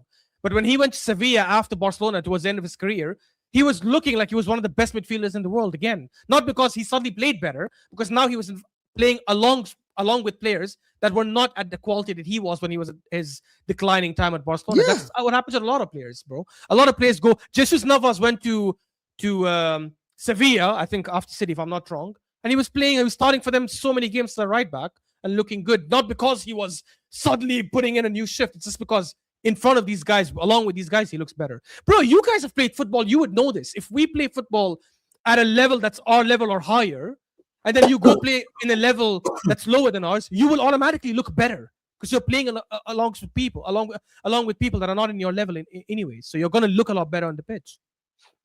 That doesn't Yeah, mean Man you're playing United, Man United is concentrating on the EPL only. That's why they play better. That's common sense. I mean, By they the have way, nothing but Premier League. they have nothing but the Premier League. We will see when these players have to play 2 games a week because it affects players. We see at Chelsea, we see at Arsenal, we see it at a lot of we see it at a lot of clubs, by the way. We see it at a lot of clubs. 40 years old Dzeko dunked on Bastoni. You read that fair already. enough. Yes, fair enough. Once Italy team went majority Inter, it's been shit. So where are the Milan teams? Why is your players are not good enough to actually play for the national team then? So everyone that says that, where is your Milan players that play for the national teams then? Why is your Milan players are not there? Here's the thing, Ahmed. You aren't winning the league or the Champions League, and your players aren't even on the. So where are your players then for the national teams? Why is Rafa Leao not playing for the national team? So your best player is an American player called Pulisic. That's your best player. So they call him Pulisic. Yeah. Bro, that's your best. Hamid, literally, if you say Inter, fine, okay. What is UV players then? Why UV don't have players in the national team? Stop signing 40 years old then Hamid, so you can get and had Italian players, so you can play so they can play in the national team and make the national team better. Also, you're not Italian, Hamid. Why do you care? The reason I became City fan is Dzeko, my uncle, is still putting in the work. Man, if Dzeko's your uncle, bro. No, he's saying like he's an unk. Like Dzeko's an unk. Dzeko yesterday, bro, he didn't mean uncle as in skin. his actual uncle, yeah, Habibi. Bro, Dzeko. It's a boomer. My uncle is still putting in the work. Why would you become a City fan for Edin Dzeko? It doesn't make any sense. Why not? What do you mean? People become fans for certain players. Unless you're Bosnian. I was a big Arsenal fan, not because of Rosicky, but Rosicky was one of the best players I liked when I first started supporting Arsenal in 2006. So it's normal, man. Also, Dzeko, if you guys don't remember that Wolfsburg season he had with Graffiti, bro, he was incredible. Dzeko was good. Dzeko was good, but I mean, being a City fan because of Dzeko is a bit mad. Like even though I spend a lot of time, by the way, even though I spend a lot of time on the internet, I don't do these slangs. You know, I spend a lot of times on Twitter. I'm not saying to you, I don't use it either, by the way, but I'm saying you should at least know what it means. The man said, why would I want to know? Why would I know? Because you're in the content creation space. A lot of your audience uses that slang. So it's important to know what they're saying. Actually, based on my channel statistics, most of my viewers are between 25 and 45. 35 and 45. And they use that slang. 25-plus-year-olds use that slang quite a lot. I have 35 to 45. It's actually 35 to 45. Okay. Fair. Anyway, touchline. Yo. Why the Liverpool won't be in contention next season, so me and Ashraf can debate? Well, one, they're keeping on his slot, it looks like. So that's one reason. The guy's a bum. He's a scrub of a coach. Oh, but he won the league. He's riding off the back of Mo Salah's probably having one of the best seasons ever to exist in Premier League history. Who's now leaving, by the way. Yeah, I'm saying before Salah turned up, they'd won 0 Premier Leagues. He's left, they've won 2. So one of the reasons they won it is because of him. Van Dijk's only getting older. He's going to be 36 or 35 next season. Something on those lines. Konate's now leaving. So they're going to have to potentially get in 2 more centre-backs, as well as a son in Jeremy Jacket from Rennes or whatever, some club in France, who was on Chelsea's radar. One at a time. One at a time. Van Dijk, even now, is still better than all your defenders individually. He is. I agree. Okay. He is, yeah. Alisson is better than Lamont, even though I think you think he spends a lot of times in the, but he only misses like 6, 7, 8 games every season, right? In the Premier League. In terms of Konate, it looks like Konate is not agreeing with Real Madrid. Okay. By the way, I'm just gonna say something touchline. German. The thing about it, he's serious. He believes everything he says, which is why I definitely do. I don't know why he thinks I'm not being serious. I'm being guys, 1,000 million. I promise you something. You think he's deluded, you think he's not deluded. Touchline, I spoke with him outside of being live. He believes everything he says, which is his opinion. I respect it, as long as we can debate it. As You know long what as I he mean? can debate it, yeah, that's exactly. As long as he can debate his opinion, we can debate it, right? Konate, if Konate stays and Van Dijk stays, they are together better than your centre backs. Yeah, but that's because of Van Dijk. Though. I don't think that's Konate. Yes, Not because, yeah, I agree. Van Dijk is someone that elevates the centre back next to him. In terms of like the players, it is like I haven't seen Liverpool fall down 2 years in a row. Even with Arne Slot, when he came back, they won the league. You know And what I mean? you don't need to even say that, Mo, because that could be like superstition, or that could be but what does that have to do with now? Because Mo's leaving, so maybe the reason they came back is because of Mo Salah. He's not there. That might not apply now. What applies now is they have Szoboszlai, McAllister, and Gravenberch, who are better. Outside Bruno are better than your midfielders, and they have. No, they're not. No, they're not. Yes, they are, and they have Isak, who's a world-class striker. I know he's been injured this season, but unless his injury ruins him, which probably hasn't, he's better than any of your strikers. Hold on, you're not letting me. You haven't let me explain any of my points. We're going on things. Firstly, McAllister and Gravenberch. Gravenberch's only had one good season, and he hasn't been good since then. He's just been okay. Do you get what I'm saying? And McAllister looks like a serial. Can I counter this? As it stands, Kobe Mainoo has had one good season under Ten Hag, and since then, right? Exactly. Okay, so okay, if I'm gonna go by your logic, if Gravenberch has one good season, Mainoo had one good season, but Gravenberch has his good season was winning the league. So who am I logically? Who am I banking on?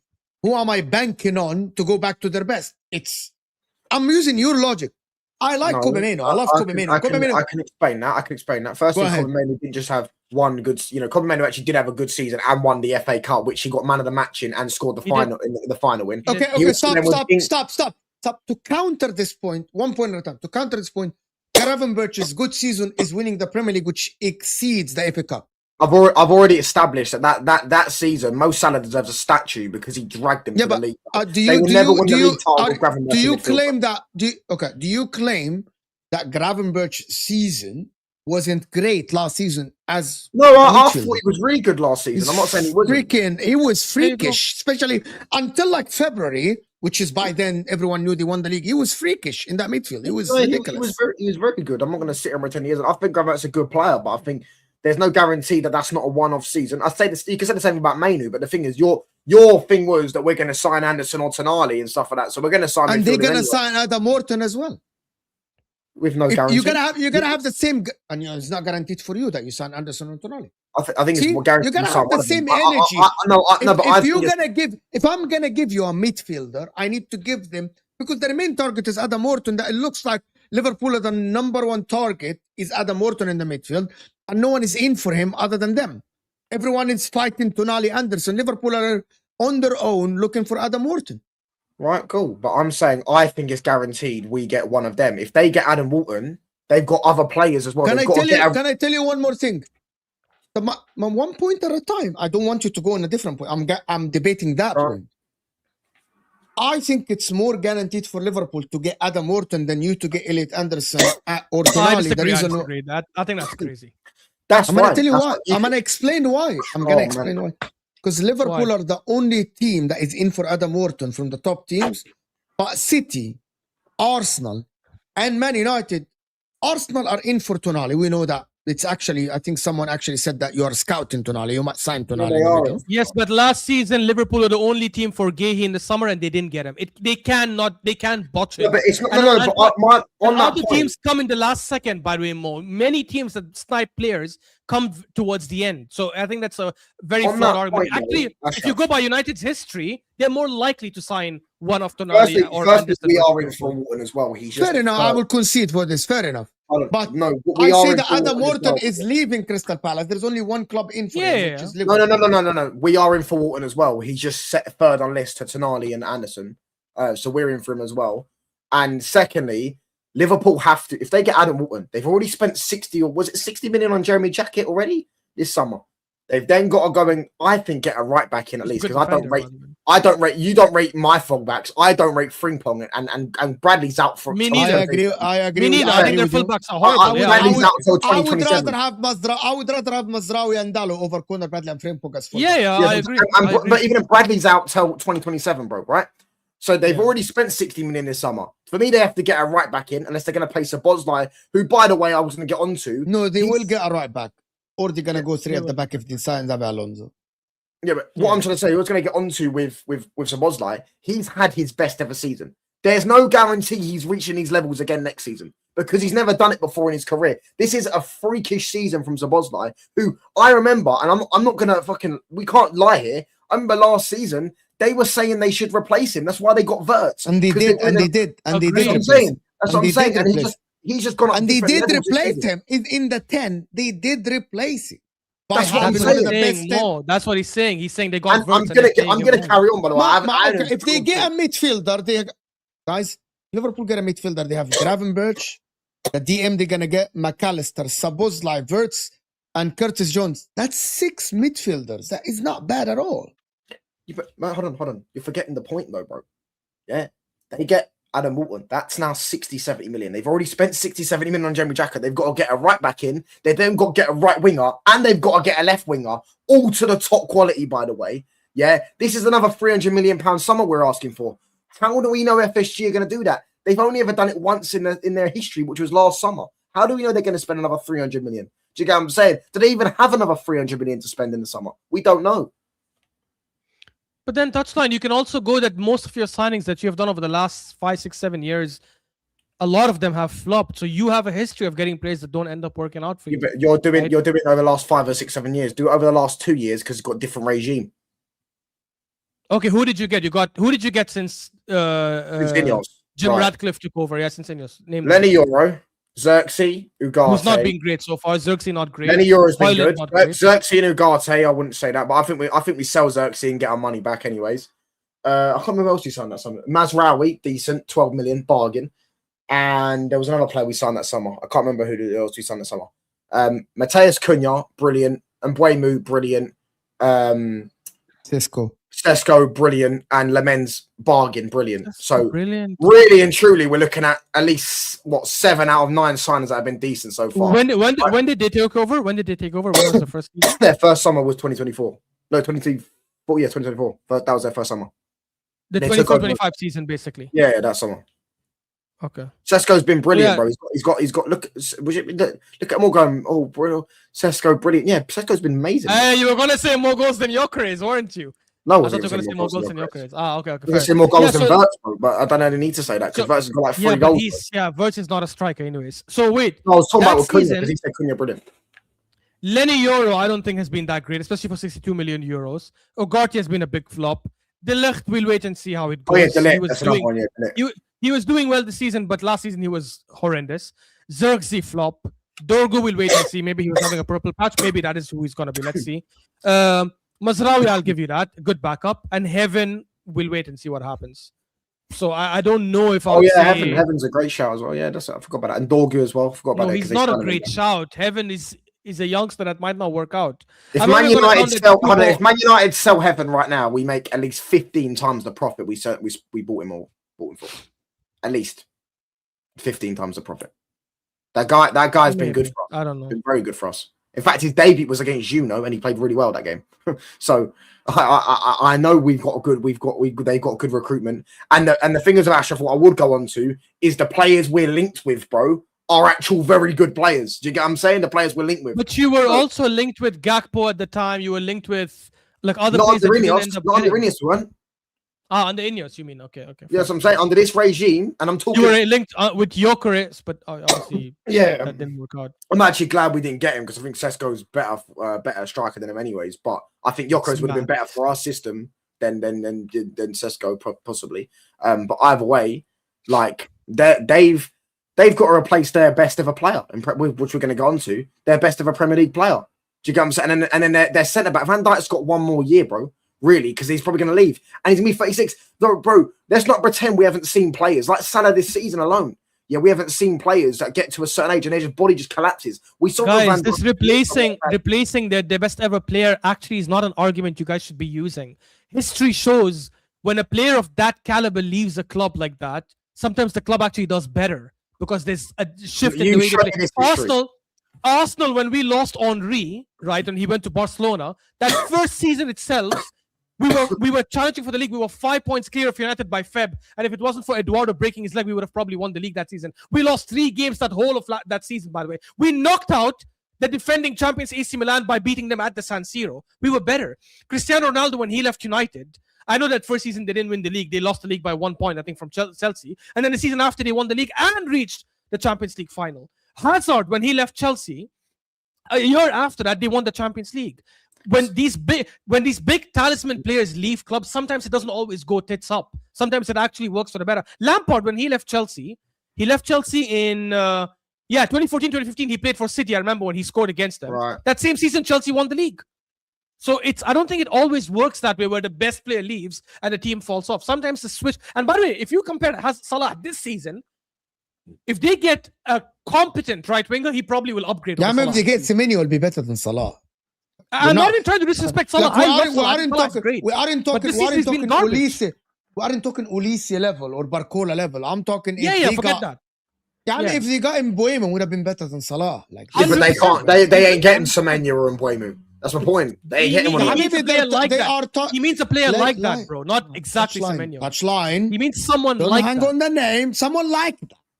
There is higher. They're targeting Ulisse. Let's say they're not Ulisse. They're targeting Barcola. Right? They're gonna get a right winger of somehow. You know what I mean? They're gonna get a good right winger. They're going to spend money this summer. So and also, you gotta understand, having Ekitike and Isak together is a force that no one else in the Premier League has that. They're not playing 2 up front, bro. They're not playing 2 up front. They're playing 1 up front. Ekitike can play left wing as well, no? No, he can't. What are we doing, man? We're going mad this whole... I heard it at the start of the season. It never happened. He used to play left wing before. I don't care what he used to do in Bundesliga or PSG. I'm talking in the Premier League, brother. He's not playing the left wing. We can't go up. I understand. I agree with that part, but I'm saying the point is they have 2 top quality strikers. If one of them is off, they're still fine. Like that's the difference. Like they're better in attack. Obviously, they need to get a right winger, but we'll see who they get. Gakpo, they probably need to improve on him. I don't know if he'll. And I wanted to get into Verts. I think midfield, they're much better. I wanted to get into Verts, bro. They spent 100 million on the guy. There's no proof he's actually good in the Premier League. He doesn't look too technical like David Silva was or Juan Mata. And he's mad lightweight. He's got 4 league goals all season, and one of them was gifted to him by an offside goal, which they made up a rule on the spot when he scored it. He's not been that creative in the league alone. Do you know what I'm saying? He's assist-wise and stuff like that. He's had a few good games, but in general, he's not been the greatest in the league. There's no proof he's actually that good in the Premier League. Yeah, so when you factor that in with McAllister, who we don't know if he's going to get back to his levels, by the way, because he does look mad. You're talking about Kobbie Mainoo. They're saying Kobbie Mainoo looks slow. Bro, look at McAllister. He looks slow as well. Do you get what I'm saying? McAllister always looked slow, right? He's never been... No, but he looks way more slow than he used to. And Szoboszlai, I don't think he's going to reach the levels he reached this season. So, and then when I factor all that stuff in, and it looks like, is Alisson staying for another year? Apparently, there you go. But also, even these guys, McAllister and Szoboszlai, they're not even in goal, bro. He's not good. They're not even old, bro. They've got McAllister's 27. I don't know how old Szoboszlai is. I think maybe 25, 26. Gravenberch is young. Verts, I get what you're saying about Verts, but you cannot rule out the first season as being a blip season for him and him bouncing back. I remember Bernardo Silva wasn't that great in his first season. Rodri they called him a flop in his first season. Sometimes players could adapt to the league. Should he have done better? 100% for that price tag. Because as Mo likes to say always, and I'll use his phrase now, when you spend that kind of money, you should be bypassing the transition and the face period. But that doesn't mean he's not going to be good next season. You don't know that. The thing is with those players, though, firstly, they weren't playing as much in their first season. Verts is playing week in, week out. And secondly, with Verts, I'm watching him, I'm going, like, you don't look that good. Like, you actually don't look that good. I'm not seeing you do things with a football. Like, even his control, he doesn't look like he's good. As a basic thing, as a number 10 that everyone talks about him, I'm like, bro, you're taking 3 seconds. Man. I think on the ball he actually looks. I completely disagree with you because his problem is he doesn't create, he doesn't score an assist, which I think is a problem. As a 10, you have to score an assist. I think his touch has been fantastic. I think his movement have been fantastic. I think he has been. The problem with him is he's on the ball. There is no movement ahead of him to release the ball, and he doesn't release the ball quickly enough. But I And he believe makes the that wrong decisions. He's made the wrong decisions in the final third. when he's yeah. shooting and Like passing. touchline with all the But respect. how he looks, Anybody- how he looks anybody in that that He's got watches- one goal by and the an way- assist against top 10 oppositions. Touchline. You're okay. which we touchline. said, Hold we on, agree hold on, with you Ashraf, on. Ashraf, hold on. Touchline. This is what I mean about debates. You started when we actually debated you. We're debating your point of view, and you said, when I'm watching him, he doesn't look that good. So when we countered this, you came back and said he scored 1 goal. So you went to that. Are you talking about how he looks, or are you talking about the stats? Because we agree on you on the stats. We don't agree with you on how he looks on the pitch. So you cannot come back at us and say, "But he has scored only 1 goal." We're talking about how he plays. We aren't talking about the stats. So you cannot come back with the stats if we're debating the points of how he looks. You can't. We can't do that. No, I'm That's- just saying. That's what I'm saying. And we agree with you. And we agree with you here. None of us, no Liverpool fan will sit here and say, yes, he has good stats this season. No one would say that. But in terms of how he looks, I think if I'm watching Verts, there's a player in there. Definitely a player in there. There's definitely a player in there that needs to be released. And then with the Isak Ekitike situation, like they're not going to play two up front, and they're not playing one of them left wing. And if they do play one of them left wing, I'm going to be proven right, because that's going to be a terrible. But they got something ahead. But they got something ahead of you here, because you haven't tasted having to play multiple players through different games. Having 2 strikers like Isak and Ekitike will actually give them the edge over you having Cisco and Mbuemo or Cunha up top, because is that good enough to battle in the Champions League and in the league in tough games? It's not, right? We're going to get a backup striker. For who? For Xerxes? No, for Sesko. So we're going to sell Xerxes and get someone else, replace him. I don't know who we're going to get. I haven't seen any names we've been linked. If Cisco is your starting striker and you're going to get a backup striker, which means someone worse than Cisco, what does that say about your attack then? What do you mean? Sesko is a good striker. Well, he ain't okay. He's okay. He's not fantastic. He's not a good If Sesko's not great, then Ekitike is not great, because Ekitike ain't much better than him. Ekitike is better than him. Yeah, not by much, bro. Because by factually speaking, by Eurometrics goals, he's not much better. But for you to be better than Liverpool, you need Sesko to be better than Ekitike, not no, we below don't, because Ekitike. we've got we don't need him to be better. We just need a Sesko to score 15, No, 20 hold on. Stop. For you to be better than Liverpool, you need Cisco to be better than Isak, not Ekitike. Is that what you said, Ashraf? I didn't say no, that. I said Ekitike as well, but fine. Even if you want to go by No, Isak, but hold on. Isak is going to be the main story. You're saying you're going to get a backup striker for Cisco, so your main striker is Cisco. That needs to be better than Isak. Your backup striker needs to be better than Ekitike. Exactly. No, You get the point here. No, it's not. Because that's is just- Gyökeres just- better than just- Haaland? No, but Arsenal were better than Man City. Doesn't make sense. No, But that's because we're better than Man City in other departments. Hold on. But Arsenal's attack is not better than Man City, even with only Haaland. Exactly. You get the point here. That's what I'm saying. You don't need a better attack to be better than someone. You don't even need a better team in terms of individual players to be better than someone. I agree. I agree if other factors are there, but I don't know if your other factors are there. Yes, Slot staying might be a disadvantage. But by the way, you could say the same thing about United. Maybe Carrick staying is a disadvantage. Remember when he first signed and said, and all United fans said, we will not repeat the same mistake we did with Odegaard To Be Sold. He has to go after the season no matter what happens. And now if you keep him, he might also get exposed next season. They can't find a manager. They can't find I get that. But I'm trying to explain how that could also be a disadvantage. Because now you're playing 2 games a week next season. Carrick will really be tested. Now, if he is as good as some people make him seem, he will come out of that really well. The way Arteta did, the way Odegaard To Be Sold did when he was into the Champions League and he came second in one of those Premier League seasons. But if he isn't, which is also quite likely, he might get exposed next season. And now you're looking worse. That's on top of the fact that you don't have a better team than them. You don't have a better keeper. You don't have, in my opinion, you don't have better defenders overall, even though I like your fullbacks better. You don't have, and I don't think you have a better midfield outside Bruno Fernandes than them. And I think if they, with Ekitike and Isak, I think they also have a better attack, in my opinion, overall. Yeah, that's fine. Liverpool got the better everything. That's why we're above them. And with Slot as Because well. they're having an off-season. Hold on, with Slot, bro, I don't think the players like him. I don't think they like Slot. Does anyone here think they like Slot? Do you think Van Dijk likes Slot? Van Dijk don't even like if Slot leaves and Xabi Alonso comes, would you change your stance then? Nope. think that's crazy. Xabi Alonso would do better though, but he'll also go there and he won't get. Yeah, but Xabi Alonso or Michael Carrick. Definitely Xabi Alonso. As of right now, Xabi Alonso, yeah. But that's how. It's So a no-brainer. If No, hold on. Who would I rather have? I'd rather have Carrick. But who's a better manager? Because you're a United fan, not because you're being logical, bro. No, what do you mean? Because I don't like his football, man. I don't like three at the back. It's a load of shit.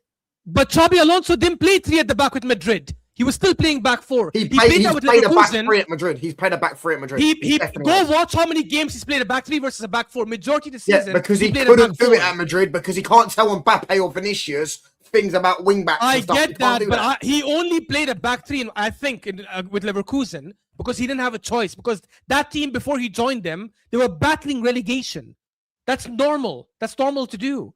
He was not going to play a back 3 with you guys. Like, what are you on about, bro? I've waited. And by the way, I irrelevant don't think Alonso was that bad with Madrid. I think Madrid sacked him, obviously because they lost the Super Cup to Barcelona and they didn't want to wait and they were so annoyed at the time. But the reality is, statistically, by half season, by the way, they didn't sack him. He handed in his notice. No, they sacked him. Yeah, it was because he didn't feel like the players trusted him. You remember there was mutual consent. Yeah, that's what I'm saying. If I'm not mistaken. I thought the mutual consent was just story to save him short, face. Real Madrid wanted him out, and he also wanted Exactly. Like another point, bro. Statistically, they were having the third best of the best third no, best. But I'm gonna tell you something, Ashraf. I know they should have. I know he was not. I was gonna talk. Arbeloa has 78% win percentage, which is better than his 70%. So basically, he wasn't doing the greatest job. He's played less games. That's why. Let's see how Arbeloa's stats will continue by the end of the season. If it stays 78 or not. As of now, is better. Bro, when you play less games, you will have a higher win percentage. That's common sense. At the end of the day, bro, like I think I've given very logical points. Do you get what I'm saying? You know what I mean? I think people from your point of view, I agree with you. People are just going off, because a few years ago that, you know, when they had Klopp and they had Salah still in his prime, they still had Van Dijk in his prime, and they had all these other good top players in their primes that were going to give them this. Salah was a big factor because he would guarantee you 20 goals a season. So it's a big factor when you have that in your team. You know what I'm saying? Now they have no guarantee of 20 goals a season. They've got no guarantee of any of their players attacking wise this season, other than Salah. Take Salah out of the equation. Ekitike, 1 goal and assist against a top 10 opponent. So is Wirtz. They both got shit big game records. You know what I'm saying? So we've got no guarantee they turn up. Szoboszlai, there's no guarantee that guy is going to reach the... What about Isak? I'm getting onto these points, bro. Szoboszlai, there's no guarantee Szoboszlai is reaching these levels again, bro. I remember they wanted to replace him, and you said they did replace him because he wasn't that good. And then he just had a freak season that now they're comparing him to Rice and saying he should be in the PFA player of the season and all that stuff. Yeah, because of the freak season, he scored few good free kicks, right? But the chances are he won't repeat this season again. Yeah, I'm saying Van Dijk only getting a year older. Kanate's probably going to leave. Kirkes, I don't rate. I don't rate their right backs either. McAllister, we have no guarantee he gets back to his best, although I do think he will get better next season, McAllister in general, because he's been awful this season. Gravenberch, bro, there's no guarantee because the best version of Gravenberch, by the way, Mo, was when he was in the 6. They're not playing with that anymore. Do you get what I'm saying? And you're saying they're going to sign Walton. If they sign Walton, they're not playing Gravenberch as a 6, are they? Because they're going to play Walton as the 6. So that's another thing. Their left winger options, they've got this Rio guy who they all gas up. He's like 17. And they've got Gakpo, who they all hate and villainize and make out he's the villain of the fan base. So they've got plenty of question marks. Plus they're keeping a manager that 80% of their fan base doesn't want. And I don't think 70% of their dressing room wants him. So at the end of the day, you can all sit there and go off hypotheticals about Isak. Isak just broke his leg, mate. So again, and he wasn't good. He wasn't cooking before, but keep gassing up Isak. Oh, we've got the best striker in the world, la. You know what I mean? He's better than Haaland and all that when he comes back, la. Listen, we can all do this. We can all go off hypotheticals. Why are you doing I'm going off factual information. My attackers are still scoring goals, bro. Sesko's got 9 goals in 13 90s this season. Do you get what I'm saying? That's the levels we're talking, bro. None of this adaptation period that 150 million pound striker needed, and the other guy that's 100 million, the bum that's got 1 goal and assist against top 10 opponents. I've got the best attacking midfielder in not only England, the world football. Yeah, who's going to end up doing even more next season. And if I go and sign Elliot Anderson, I've then got a midfielder that can chat to Liverpool's. I think Mainu can chat to their midfield anyways. Do you get what I'm saying? I think I've seen Mainu dog rag their midfield in the FA Cup quarterfinal a few years ago. He had them walking on ice skates. Do you get what I'm saying? I think you're in for a rude awakening next season, touchline. But hold on. But I think you will challenge for top 4, and that's fine. Can I say something? I think people are actually the people in the chat that are like not liking what he's saying. There is a merit to what he's saying. There is points to what he's saying about the midfield, about Gravenberch, about McAllister, about Gakpo, about Isak coming from a leg break, about Wirtz. You believe him or you disagree with him, that is something. I don't think anything that he said is clearly mad. It's maybe over the arch. It's maybe a little bit of exaggeration. It's maybe best case scenario for him versus worst case scenario for Liverpool. But I think there is. I think there is. But he didn't say anything mad. Like he didn't say anything that is, our defenders are better than Van Dijk. You know what? Like our attackers are miles better than Isak. I don't think he said that. I think what I said, people need to understand that sometimes if you're a fan, you think that your team is a little bit better because you watch them week in, week out. You gas them. I think he is gassed because Carrick is winning them. Yeah, like fans do. Yeah, I think same Arsenal. Arsenal do gas up players. I do gas up my players. I think my players are. I definitely don't, but yeah, Arsenal fans do. like a lot, like most fans do that. The minority are the ones that don't, because like Man City fans gas up. I big real talk. Yeah, GSC in the chat.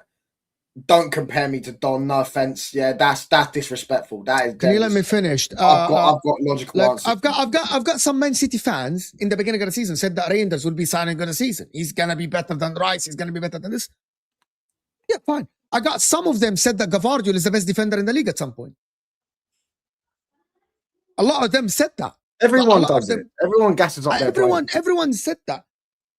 And it's not that they said Kuzanov is the best centre back in the league. So for me, I think you need to open your brain some and say he actually has a point in what he's saying from his point of view, from his fan point of view, right? Like I got some Arsenal fans saying that next season, our attack is good.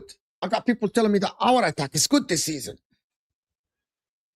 Our attack is bad if we are top of the league. It's just we can debate it. Yeah, that's a stupid point. Yeah.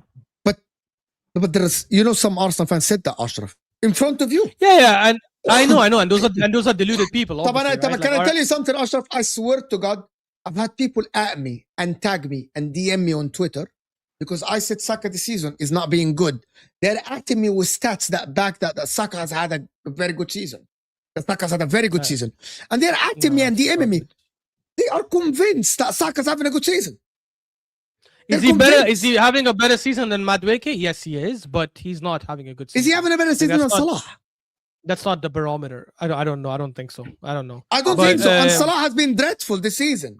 You know what I mean? I'd say Saka's been better than Salah. Look, I understand. Hold on. I understand if you say that. This is one of the points I want to make about YouTube.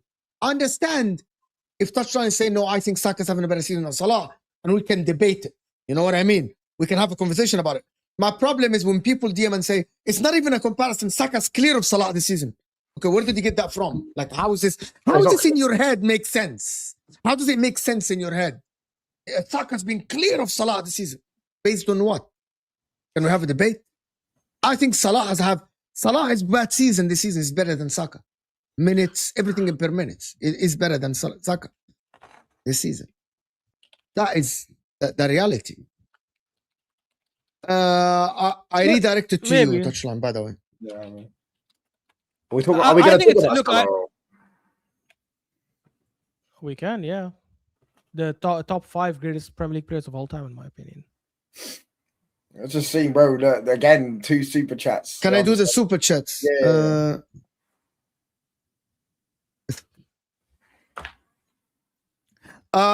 Please first focus on Liverpool qualifying for the Champions League. As a United fan, think that Liverpool should focus on the Champions League. How does that matter to our argument. That will affect them. That if they didn't get Champions League, I think they will get Champions League, but that will, if they got Europa League next season, they will collapse. We've seen it with every team; they always collapse when they get Europa League. Liverpool did it 2 years ago when they was in the Europa League. They collapsed towards the end of the season. Happens. Hole is saying touchline. No, they didn't. They challenged. No, that's not true. When they got Europa League, they challenged for the league that season when they were. And they collapsed in the last 10 games. So they're not.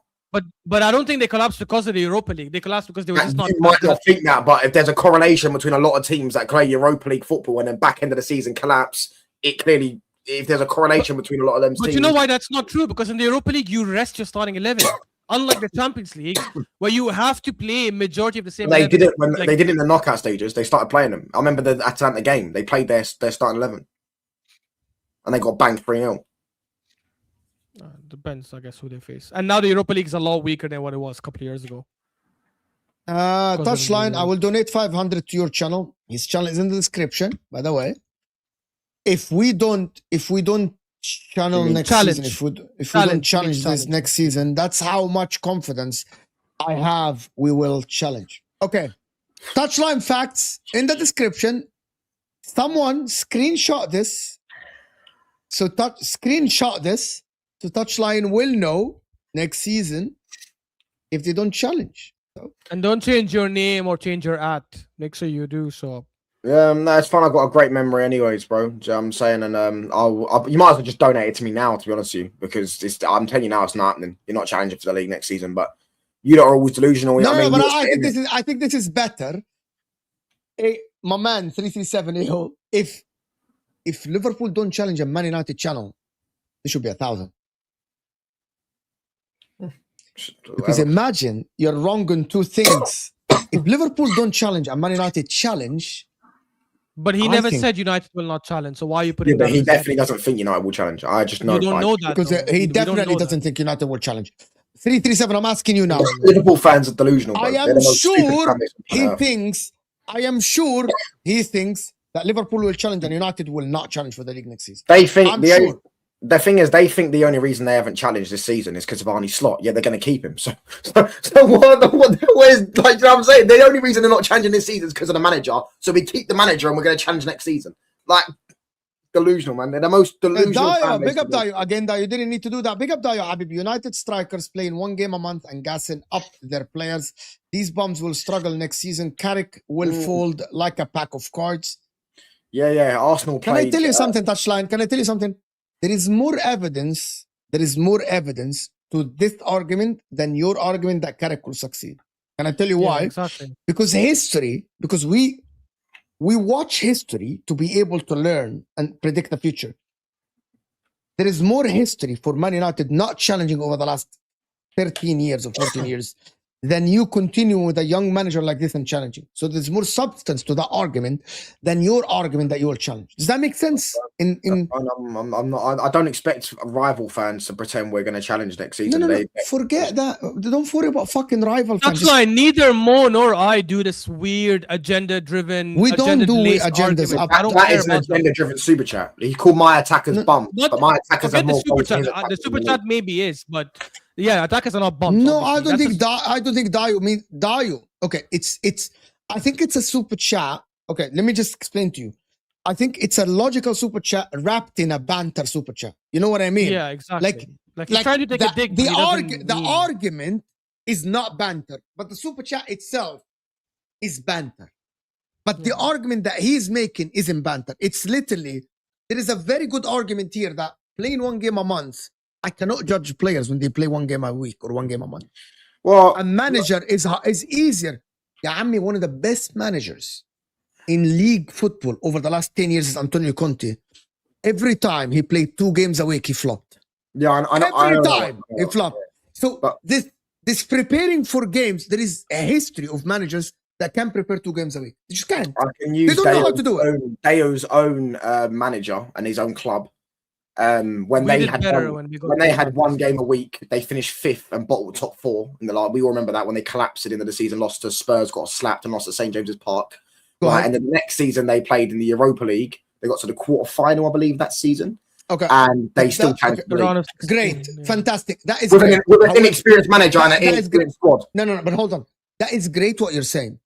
But we need to separate Arsenal from Man United now.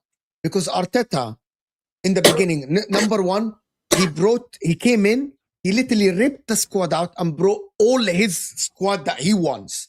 And also, it was years after he managed. It was years after failures. It was years after a lot of disappointments for Arsenal before he started challenging for the league. 22-23 was 3 years after he came 8th, 5th, and then he challenged. So it wasn't like, if you are saying Arteta and Arsenal, that is 2028, 2029 for you. You get my point? Because Arteta was brought in January in 2020. So that was what I'm saying 3 seasons after. But what I mean is that you cannot say that Arteta challenged when he got 2 games a week. That was after years of him developing his own philosophy at the club, developing his own way of playing. That is the argument, right? No, I agree with that. But I'm saying with the thing is they also had an inexperienced squad and an inexperienced manager.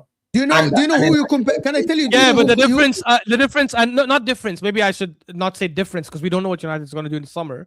I think what helped us or what propelled us in that season is we signed the right players that pushed us to the next level. And in the summer after, when we got to the Champions League for the first time, we signed another 3-4 players. That's what I think we're going to do. Exactly. If I make that comparison, if we were going to sign thumbs, hold on. If I make the Newcastle United comparison, would that be fair to Man United? When Newcastle went to the Champions League, everything. No, because depends on who they sign. I'll tell you why. When they went to the Champions League this season, they lost their best player in the summer. Who was Isak? No, I'm talking about the first time Eddie Howe reached the Champions League. The 23-24 yeah, who did they sign that summer? Completely fell down. Which was Tonali. Yeah. And they got bare injuries and stuff like that. I'm right in saying no. What about Gordon? When did they get Gordon? In the January before. They signed Gordon in January, I remember it, right? So it was. I'm sure it was only Tonali that summer. It was only Tonali, and Tonali got banned, didn't he? He got banned though. He got banned for a year, yeah. So they basically signed no players. He's got a point because, and again, everything I'm saying about United depends on the signings they make. If they end up signing 4-5 quality players that take them to the next level, then it's not a fair thing to compare them to Newcastle because they're not the same clubs. Like they are going to have players that will push a lot more. But the question is, will you sign 4 or 5 quality players? I don't know if you will do that. I think you'll sign 2 quality starters. And I think the others will just be like backup players. Can I tell you something? Who's going to be the starting striker from everyone at Man United thinking that Cunha will be they will sign a left winger to start. Cunha will not sit on the bench. Cunha will not sit on the bench. Cunha will have to start. He won't sit on the bench. It will cause trouble. I'm telling you, Cunha will cause trouble if he stays on the bench. Cunha isn't a bench player. Especially for a club like Man United who isn't winning leagues. Cunha ain't going to sit on the bench for you. Yeah, I don't think. You disagree but with he this? Won't leave, but he won't leave this summer, though, Mo. He won't leave this summer. Even then, again, by the way, this season, likes of Amad Diallo, I think Amad Diallo is going to have, he can't possibly have a worse season. Can I tell you guys, is it the 23-24 season when they played Champions League and fell off? Who, Newcastle? Newcastle, yes. Yeah. Do you guys know they got Lewis Hall, Livramento, Harvey Barnes? Lewis Hall was there. They completed his loan. He was already there. I'm looking at it. Yeah, but he was there the season before. He was telling you he was there the season before. It was a loan. They paid for that summer. Okay, fair enough. So who else did they buy? Who else did they buy? Livramento, Harvey Barnes, Jakub Mente, but they loaned him out, of course. And then there was Lewis Smiley, and that's Chris Wood. No. Yeah? Chris Wood was there. Yeah, and that's about it. I completely forgot about Harvey Barnes. Harvey Barnes is a shout, yeah. Listen, by the end of the day, bro, like with their one, I can't remember going on that season. But I do remember that again, I think we're gonna have a better window than they did. And they had bare injuries. I think they had same we had the amount of injuries that season. They had bare injuries that season, I'm pretty sure. You know, if Luke Shaw doesn't go, you aren't gonna sign a left back. It will be Luke Shaw and Dorgo or something. No, we are signing a left back, even with Luke Shaw staying, because we don't trust Luke Shaw. You have Dorgo. You have Dorgo as a left back. Dorgo's going to be a left winger. I don't think he is. If you don't sign a left winger, yes. I want Lewis Skelly because By the way, guys, I just read. It's actually reported this morning. Actually, there is Lewis Kelly's pushing to go to Man United. which is Yeah, very that's strange. Yeah, I read that as well. No, I don't blame I him. won't be surprised if we. I if- disagree I don't- completely with what Paz was saying. I get it. He's a passionate Arsenal fan. He wants to keep his young academy kid that he loves. But I think it's a stupid thing to tell. Like, oh, you can wait till next season. Why the hell would he wait? He's 19. He knows he can start for United for sure. Why the hell would he wait? That's stupid. He's got Like, good people football around is not as like well. it was. Mum, Football he's is not like 10, 15 years ago, 20 years ago. Like, if you're a 19-year-old youngster and you know you're good enough to start for some big clubs, you should make that move. And because you guys were saying, and he said yesterday, I just heard it late, so I couldn't respond. Name me one player that made such a move at a young age who had so much hype. Thiago Alcantara. Hyped at Barcelona. Didn't want to stay there when there was Fabregas, Xavi, and Iniesta. Moved to Bayern. Continued being a starter there and exploded from there. Like some play, if you get that opportunity, you should take that opportunity. It's just a reality, in my The opinion. thing is with him, I wouldn't be surprised if we get him. Number one, Thiago Alcantara moved to Bayern Munich when he was 22. Skelly's a cheat code. Yeah, but he was still a youngster and he still was not starting for Barcelona every week. But when he was killing it there. he was Skelly, yeah. Skelly's a cheat code if we get him because he covers two positions. He covers a midfielder and he covers a left back. So then United don't need to sign another left back, and we don't need to. We've. Can I tell you, if Arsenal sell Lewis Skelly to United, it's either they don't rate the player or they don't take Man United as challengers next season. Arteta's I think not it as a, stupid. by the way, as a left back, I'm not worried if he goes to United because he's not that good as a left back, honestly. This last season was clearly a purple patch. This season he's played left back. He's been horrendous in most games. As a midfielder, however, I think you're getting a talent, in my opinion, a quality talent. Whether he live up to it or not is up to him. I don't even want him, but we're probably going to get him most likely. I don't know. I don't really care. Ashraf, your FA Cup final watch along was sensational head loss. I disagree with you about Arteta going to the League Etihad Cup to play final. football. Yeah, League Cup final, not FA Cup. But, Yeah. No. Look, it depends on what happens in the Bournemouth game and what happens for you guys in the City game. I think if we beat Bournemouth, actually, regardless of what you do against Chelsea, if we beat Bournemouth, I do think we'll play more attacking that game because there'll be way less pressure on Arteta and the team. I think they'll not be worried if they lose that game. But if we lose to Bournemouth or draw to Bournemouth and you beat Chelsea, it'll suddenly become a very nervy game, and then I think we will play defensive. By the way, I actually said this for a while. I don't think you beat Chelsea, and I think we actually win the league after Bournemouth. I think we beat Bournemouth and you drop points to Chelsea, and we secure the league then. I secure meaning like logically, not mathematically.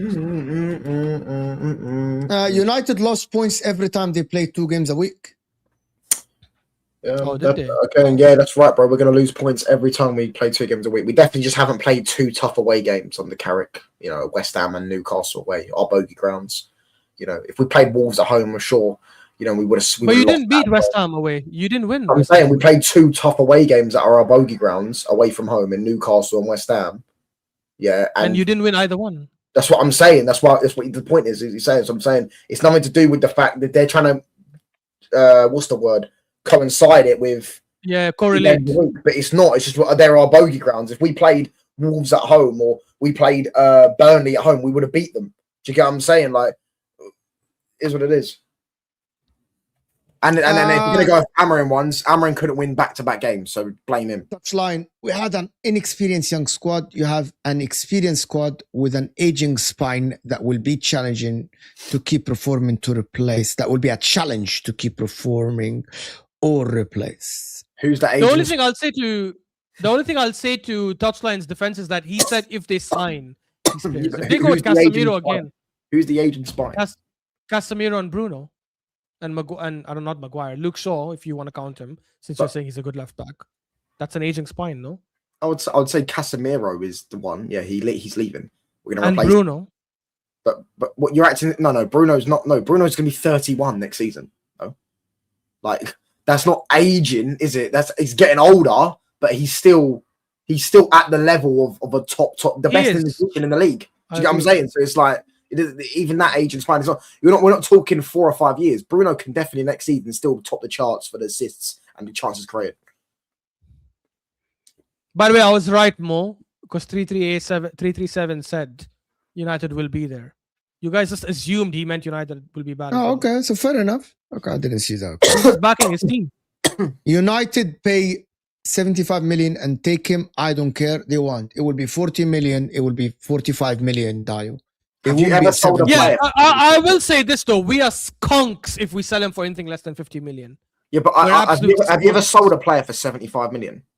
No, we haven't, and we should start. But we also never signed someone for 100 million. And we did. You know what the problem years with ago, so we Arsenal? better They stop. never. You know what the problem with Arsenal? I'm gonna They're tell We so you. don't sell our bad. superstars. No. They never sell the players at their highs. So, for Exactly. example, it's a mistake that if Arteta didn't have Marcus Kelly in his plans this season, in the summer they should have leaked information that they are willing to put him on the market. Now, because he hasn't played, because every time he played, he got slaughtered by Arsenal fans as a left back. There's no stocks. For example, they should have sold Martinelli when he was still getting some goals. Martinelli's reputation is destroyed in world football. So if they try to sell Martinelli not now, really, because the Champions League is helping his reputation. He's got like 7 goals in the Champions League this but season. I'm going to tell there'll you, be some friendlies at the against height of Arsenal. Martinelli, you could have sold him for like 80, 90 million. At the height, when he was the 22, Bro, he had you- 22 GA. You remember know that if season? Kvaratskhelia is available in the summer, I guarantee you PSG would consider doing a swap deal plus money, obviously, to get Martinelli and move Kvaratskhelia. If it's true that Kvaratskhelia is leaving and Enrique doesn't want him or whatever it is, I don't know if that's true. I don't think that's true. I think he's staying. But I think if he's leaving, they would consider taking him. Because all they would see He couldn't play his football, Enrique's football. No chance. Impossible. the counter.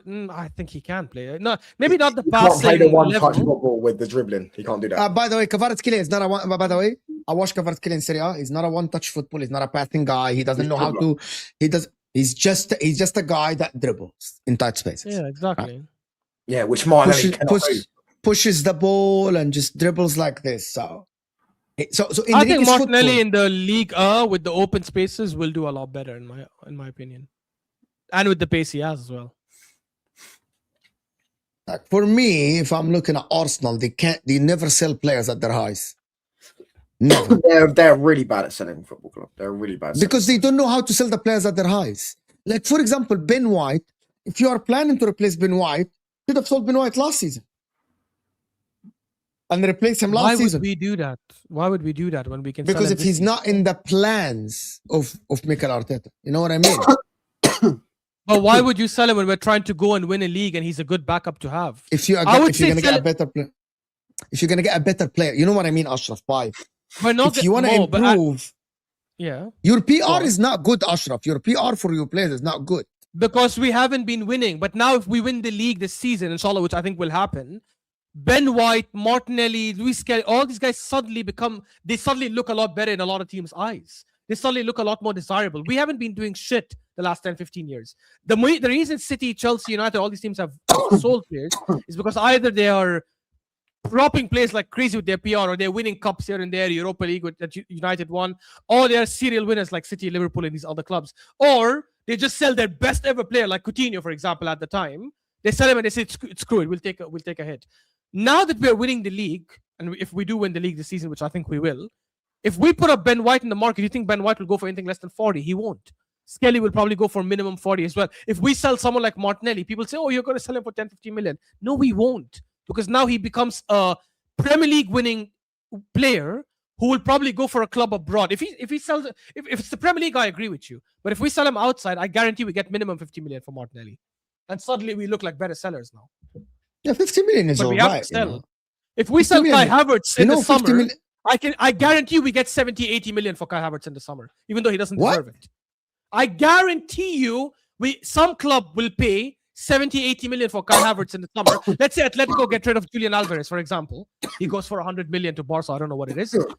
I guarantee they would pay 70, 80 million for him Atletico because would they get will no remember Barca. his hype. By the way, Sorry? Atletico Madrid aren't selling Julian Alvarez to Barcelona. I think Arsenal are in pole position to get Alvarez, by the way. Alvarez doesn't want to go back to England. Doesn't like the weather. He will go back to By the London. way, I don't know No, why he doesn't Atletico like the are weather. acting That's like, the oh, we'll fact not he sell. left Man City. I don't know why. Atletico don't want to sell to Barcelona. And if Habibi, it's Arsenal not come their in- choice. If they get the bid, they will take the money. They need the Right. money. To be honest. have- Habibi, Barcelona It's- don't even have the money. Barcelona They- don't have the money. Yeah, we need to that's stop money. saying that. That's We need true to as stop well. saying But I don't think he goes either of them, because I don't think Barca, unless Barca cough up the 100 million, I don't think he leaves. I think he stays there for another season. They have more pressing but if- issues, Ashraf, to actually, they have more pressing issues to spend 100 million. They actually don't, because Lewandowski will also leave, and they don't, and they want to sell But they Ferran score- Torres. yeah, but Ashraf, They score need so a many striker. goals. They score so many goals, it doesn't matter about their striker. I Lewandowski's agree, a- but they still need a striker regardless. They actually have no one. They're playing with like a 40-year-old Lewandowski and Ferran Torres, who's filled up well this season in a couple of games. This is why I said if they could cough up the money and save up somehow, they should have been the ones waiting for Isak, but they went in a bit early. But to be honest, Alvarez could be as good a signing. I'm not going to lie. But yeah, regarding the money, I understand money is an issue. But if they win the Champions League this season, or they win La Liga again this season, they're slowly like getting the money there. They keep saying no money and they keep signing top players. Yeah, Chelsea signing Alvarez, mate. I'm breaking news, lads. I'm going out of Kendall Jenner, bro. Do you know what I'm saying? Like, or Kylie Jenner, whatever one, bro. Like, do you know what I mean? I'm going out of both of them because there's more chance of that happening than you lot signing Alvarez, bro. You don't find That must be April Fools, bro. That must be an April Fools. Yeah, it must be, bro.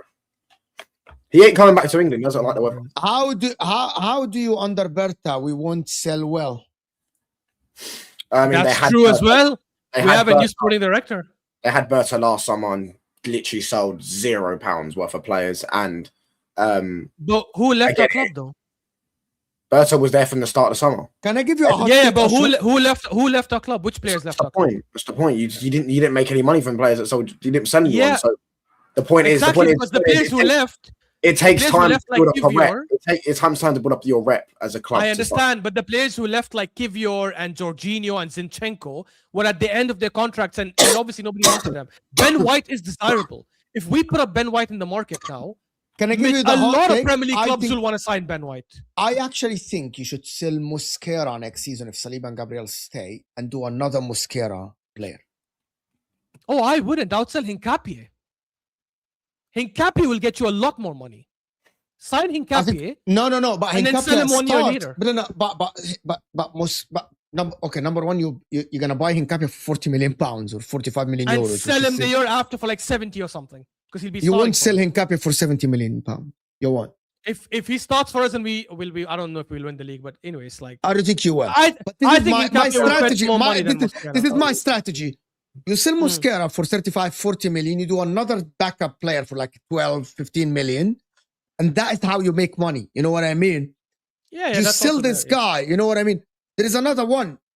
I think if Arteta's planning to start Timber and Hincapié, Calafiori, 50 million pounds, 60 million pounds, 50 million. Mo, the reality is we have to talk about selling certain players that are starting now. Like Odegaard has to probably look at leaving. Martinelli and Trossard both should be looked to be moved on. And can I tell you another one? Kai If you are Havertz getting- should be if looked you to are moved on. If you are getting a Livramento for a cheaper price because he wants to go, Uh-huh. should you sell Ben Then I White get and Ben get White. Livramento? Obviously. No, As but hold backup, on. yeah. Yes, but Livramento is a starter and Timber is a starter. No, but look, it depends how much Livermento's costing. If Livermento's costing like anything more than 50, no, actually no. You know what? Yeah, when I think about it, no, I wouldn't get Livermento. No, I wouldn't. I would get a Mosquera type of player for right back to be backup for Timber. Why? And They having remember- Timber.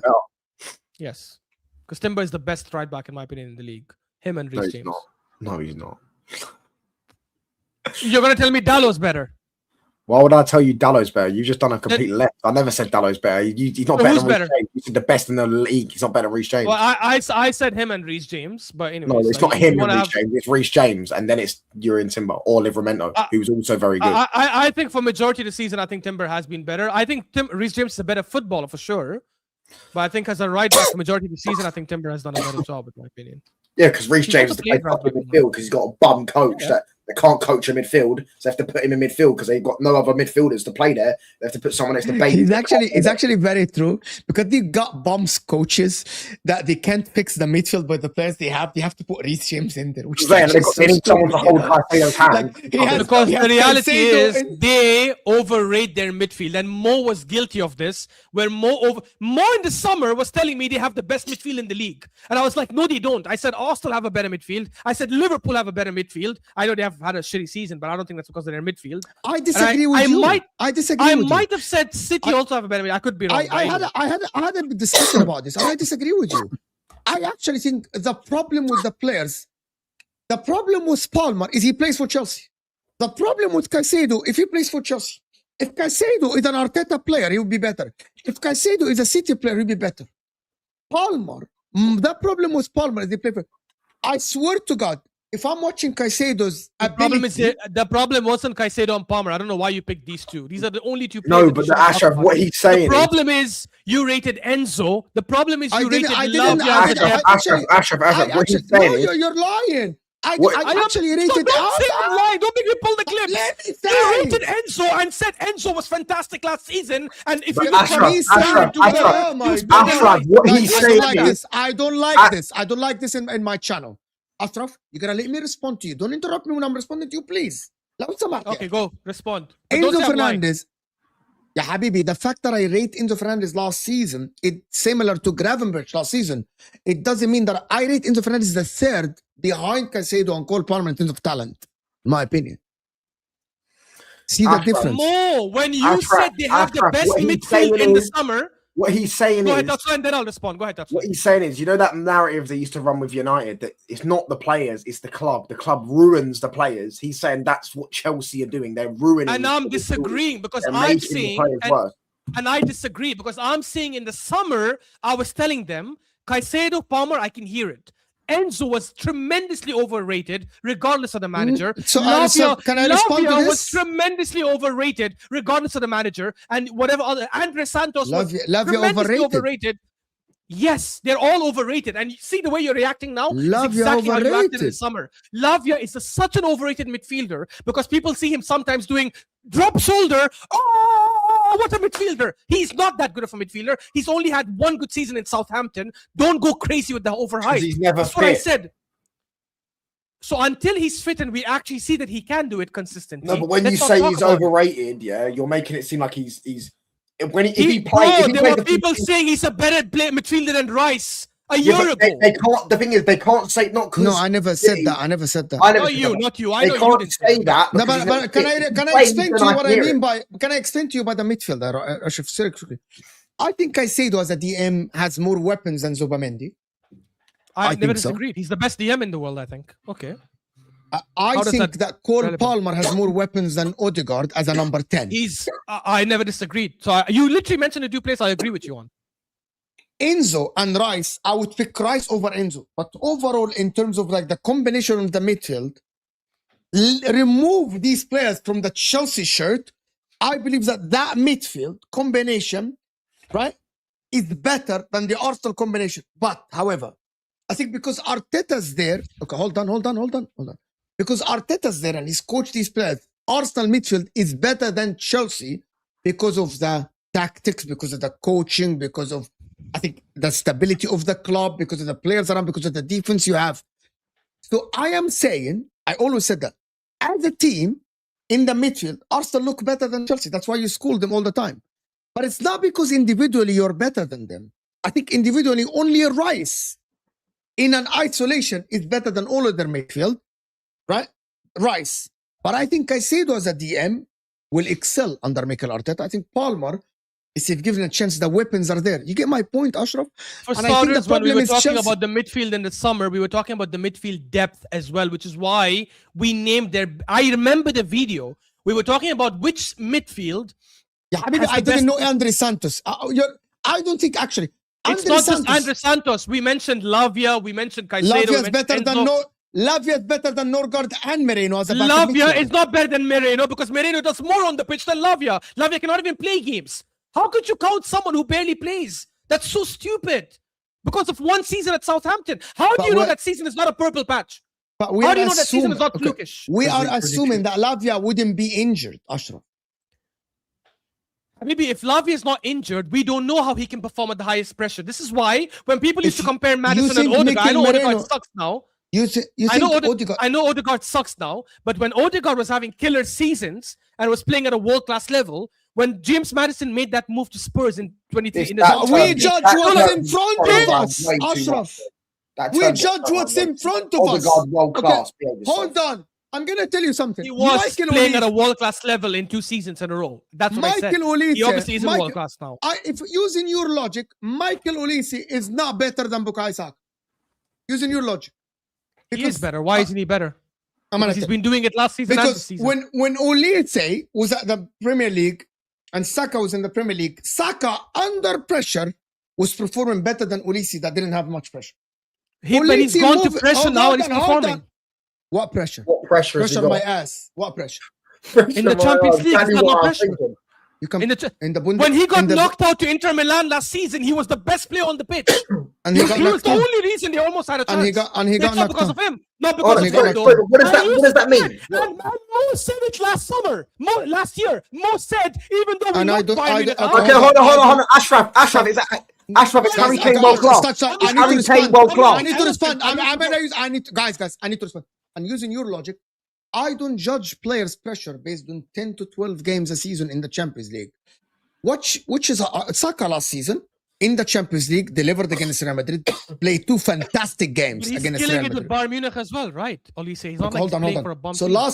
last season, Saka, Mhm. before he got injured, he was one of the best players. Yes, he came back and he was. Agreed. By the way, after the injury, he performed in the Champions League for Arsenal. He was good. The year before in the Champions League, Saka should have had a penalty and he was performing under Bayern Munich and scored a goal. And he And scored he's against performing. Bayern, yeah. And hold on. And he's performing in a tougher league than when Michael Olise shine. I'm using your logic, Asha. I would pick Michael Olise over Saka. I'm just using your logic. I'll pick Michael Olise over Saka because when I watch Michael Olise, he's season, fantastic yeah. football. Michael Olise is a fantastic footballer, and you said I was off my seat every time he just touched the ball against Inter last season, right? Mm. But I'm using your logic about pressure. Michael Olise is shining in a Bundesliga when it's literally Bayern Munich can win with anybody in that league, right? I mean, they didn't he's- win with anybody 2 years ago, but fine, okay. They lost the league 2 years ago. Yeah, but that's once. That's you And cannot use the Olise wasn't there outlier. that season. But you cannot use the outlier, Ashraf. You can. You're a smart Yeah, man. You Habibi, but can't use the outlier. these players, I understand if these players perform in the Bundesliga and they don't show up in the Champions League. When a player shows up in the Champions Yeah, League, but and can the I tell you Bundesliga, something? Can I you tell you cannot. something? One second, let me just finish this. When a player shows up in the Bundesliga, which is a farmers league, you want to call it that, fine. But then they also do it exactly the same way in the Champions League. That means what they're doing in the Bundesliga is something they would have replicated in the Premier League as well. This is why the argument people had about I'm going to Mbappe counter this was argument. If you ask any footballer, I'm going to counter this. If you ask any footballer, playing in a farmers league like this gives you confidence that playing in the Premier League doesn't give you. Winnings brings winning. Every footballer will tell you exactly what I'm talking about. It's not Olise more. was killing it in the Premier League before he left, which is why he got the most. Killing it of like Bayern. Saka. Saka was better than Olise until last season. I'm saying Olise is better this season, which is now okay. why I would put Olise ahead. So Olise is better this season, but overall you think Saka is a better player than Olise? I think up until last season, Saka was better. If you told me about player ability, So overall, you think Saka is better than Olise, but this season Olise is better than Saka because Saka's not performing. yeah, Habibi. Is that fair to say what you're saying? No, I'm you're saying saying? up until that's not what I'm saying. I'm saying up until last season, Saka was the better winger because he was performing better, in my opinion. Now this season, Olise is performing better. That's why he's better this season. If you're asking me who's better in terms of ability, I would probably edge it to Olise then. That has not because ability has nothing to do with your performance this season. Ability has nothing to do with are you doing well, are you doing bad, right? Ability is we know what you have. Ability. Palmer has a lot of ability, but he's not performing. Exactly. So if you tell me ability, who's better, Palmer or Bruno? I'll tell you Palmer. But who's the better 10 this season? It's obviously Bruno. That's what I'm trying to say. So for me, I don't even remember like where we started this argument from. But yeah, the midfield depth. When we were discussing it in the summer, I was telling people stop overgassing. I think Chelsea playing team. for Chelsea, They've had a good run, but then midfield depth was so overhyped by most people who were saying it's the best midfield in the league. No, it was not the best midfield in the league. How is it the best midfield in the league? When they only have two players. By the way, see now you're exaggerating from what I said. I never spoke about the midfield depth because the only depth I knew is Lavia. And he was always injured. Andre Santos, I never watched.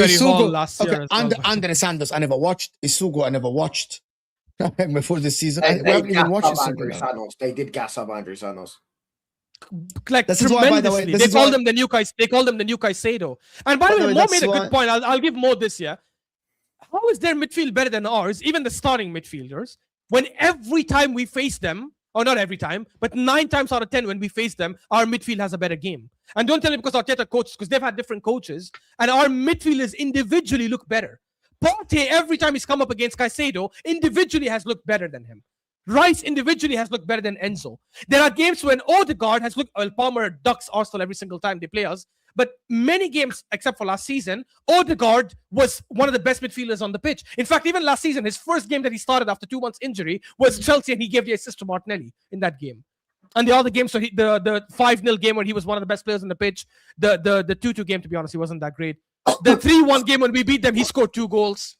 So our midfielders always perform better than theirs, and yet, oh no, their midfield is better than yours. So how come when they face us, they look shook and we play better? How? Because your manager is better than their managers all the time. I don't think it's All just the the time. manager, bro. Our manager is definitely better than any of the managers they've had. I agree, but our individual midfielders perform better also on the pitch in terms of decision making, winning the ball back, some of the passes they give, some of the Even then, goals and all that stuff. Arsenal have had a better manager than Man United, and we've still had games where our midfielders have outperformed their midfielders. Even the 2 games this season, we were better than them in both games. So it's still their players. No, but your midfield wasn't better than them in terms of domination. Arsenal dominate fucking Chelsea. Yeah. I don't think we were Arsenal off the park, but I think we were a better team. I think even the last 3 times we played Arsenal, the better team is the difference. But Ashraf is yeah, talking all about 3 games, individually. all last 3 games we played United was the better team. yeah, we would have been a better team. Let's establish what we consider as challenging for the league touchline. I'm gonna let touchline and you deal with this because this is not related to me. This is touchline channel new. Don't Go even ahead, know. I know. Okay. I have a definition of challenging. Same. If you guys are, I have a definition of challenging. Definition of challenging: if the last 8 games you have a shout of winning the league and you are within 6 points of the league leaders, 6 points. So 2 games swing in the last 8 games. So game week 30, if you are within 2 games swing of the league leaders, you are literally have a good shot of winning the league. Is that fair? Yeah, that's fair. That's fair. I think that's fair. Right. I'd say But in the same time, you cannot finish after 6 points. You cannot finish more than 10 points behind the league leaders. Don't tell me, oh, in game week 30, I was 6 points, and then you end up with 12 points behind the league leaders. You cannot say that. Okay. Basically, if you finish double digits behind the league leaders, you literally didn't have a shout of winning the league. Guys, we can simplify it. Like, come March, are you in the title race? If the answer is yes, then that's it. We all know what a title in let me give you a great example. 23-24, Liverpool were literally challenging because number 1, they ended the league only 9 points behind the league leaders. And by March, they were still within 5 points with the league leaders. So Liverpool, and they were top of the league majority of the season. Liverpool, you remember Liverpool fell off in the last 8 games. Yeah. So that season, I would consider Liverpool title challenges because they had a good shot of winning the league. Correct. So I think that is the benchmark for challenging for the league. Liverpool, even though they finished 9 points behind City on 82 points versus City 91, Liverpool had a very good shot of winning the league. I would say that's the benchmark for me. Because I don't want Man United fans to say that the season Mourinho finished second is a challenge for the league, or the season Ole Gunnar Solskjaer finished second. That's not. United haven't challenged for the league since 2013. They just haven't. That's the reality. I would say what's it called from about the if you're in the the UCL quarterfinal bit when that is, so that's what early April. If it's 8 games left or something like this. If you're within 6 points, that's a title challenge. Because then people still say you can still win the league depending on City now are 9 points, but with a game 7. Nine with a game in hand. 9 with a game in hand. So basically, if they win their game in hand, they're 6 points, and they have to play Arsenal at the Etihad. So definitely, that's a challenge. That's what I'm saying. If they didn't have to play Arsenal, I think people would consider them out of it. But because they have to play Arsenal at their own gaff, they beat Arsenal. I agree. Saka is just another Anthony with English tax. Stupid. Zero rating rage bait. 0 rating rage bait. Yeah. That was terrible rage bait. Terrible rage bait. Berta's first assignment was buying players, understand? So we'll see that. Yeah.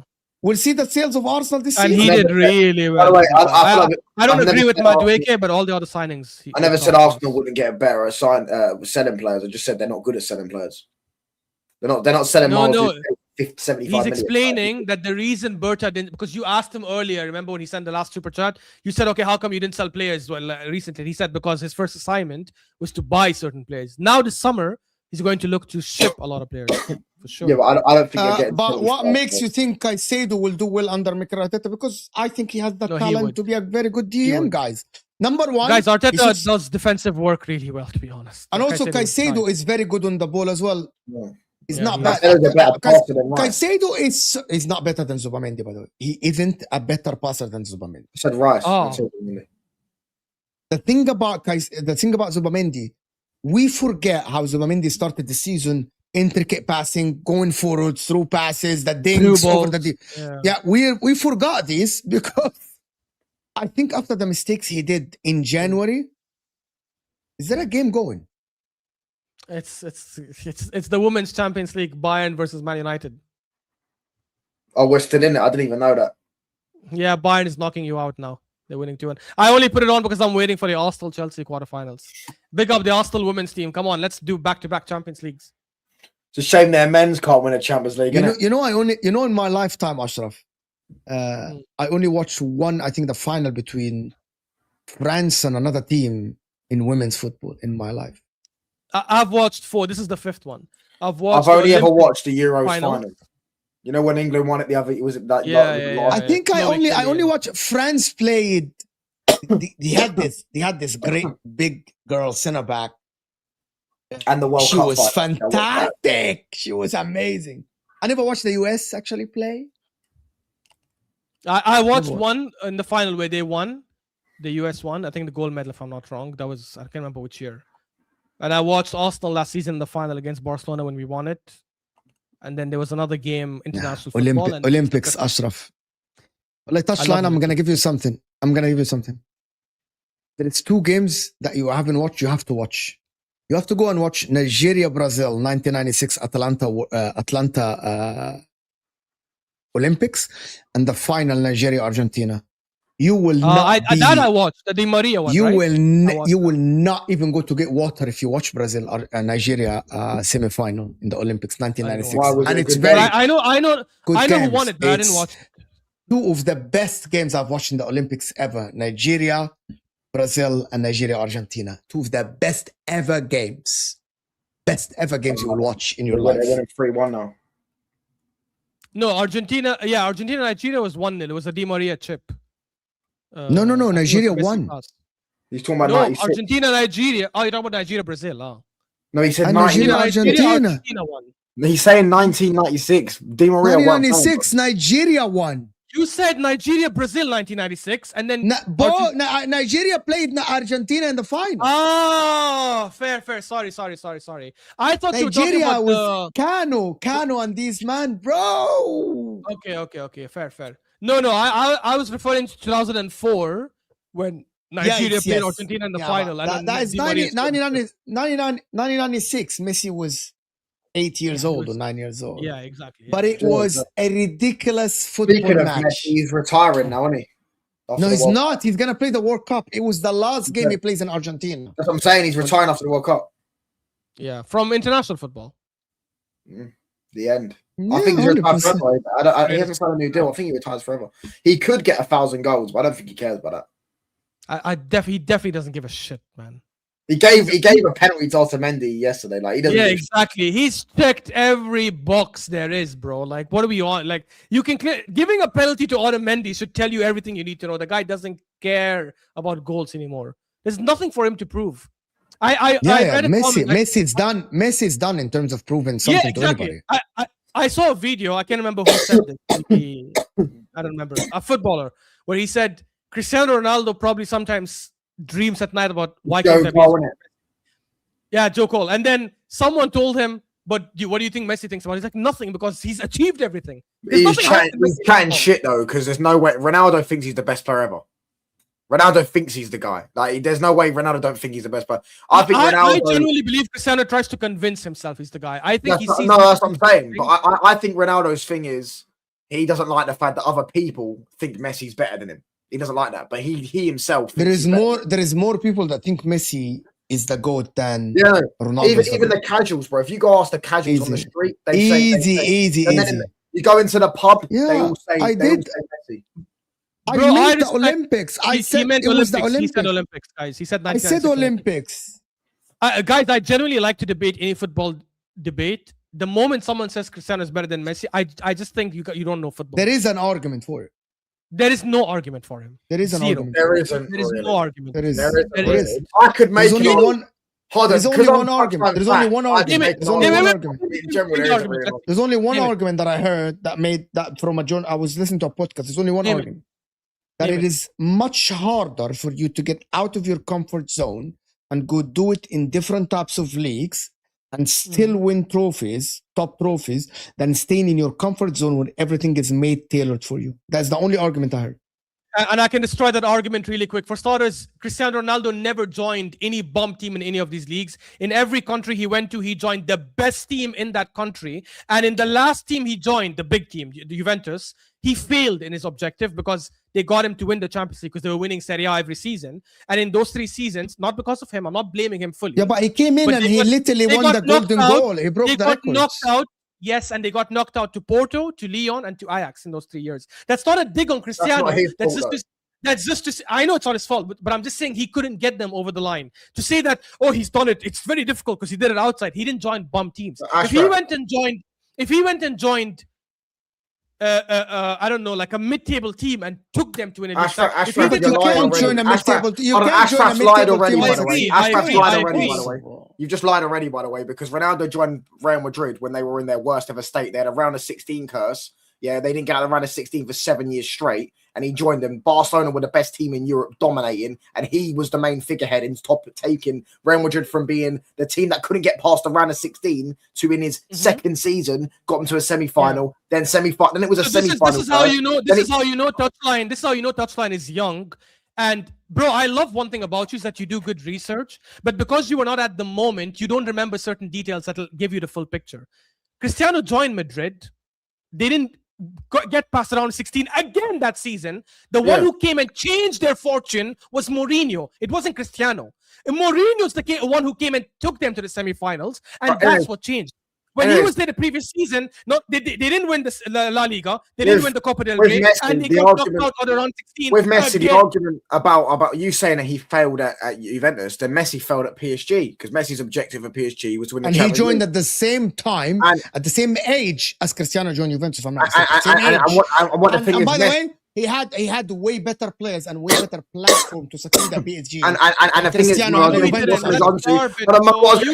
on, touchline, stop. You're telling me that the Juventus team Cristiano joined is better than the Messi, Neymar, The Mbappe UV team he joined reached the Champions League final 2 years before he joined them. It was a lot of the same players. It's not the same team, bro. No. And the year before he joined them, they should have knocked out Madrid in the quarterfinals if it wasn't for that shitty penalty that was given to Vasquez. That was still a very good UV team. He didn't join a bum team. Even in the Champions League, they were doing well. That same UV team 2 years before that knocked out MSN when they beat MSN 3-0. Can I finish the point I was trying to make? What do you want about? Right, so when Messi went to PSG, first season got 6 league goals, by the way, right, which was terrible for Messi. And so had the most assists. The goals was bad, but he had the most assists. But I agree with that. That's the whole point. Do you think Ronaldo fans care about assists? They don't.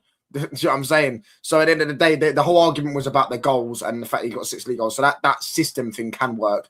And also, when Ronaldo got knocked out of the Champions League, he still scored in all those knockout games. Let me give you a stat. Messi's not scored. Messi had an amazing season in the Champions in the second season with PSG. No, he didn't score any UCL knockout goals. And he missed the penalty against Madrid in the season he got knocked out in. That was the first season. The second and season, he scored no knockout goals as well because they lost to Bayern home and away. They scored 0 goals. Yeah, that was the first. That's the first leg. They got, and it wasn't Mbappe. No, he didn't score in either of them.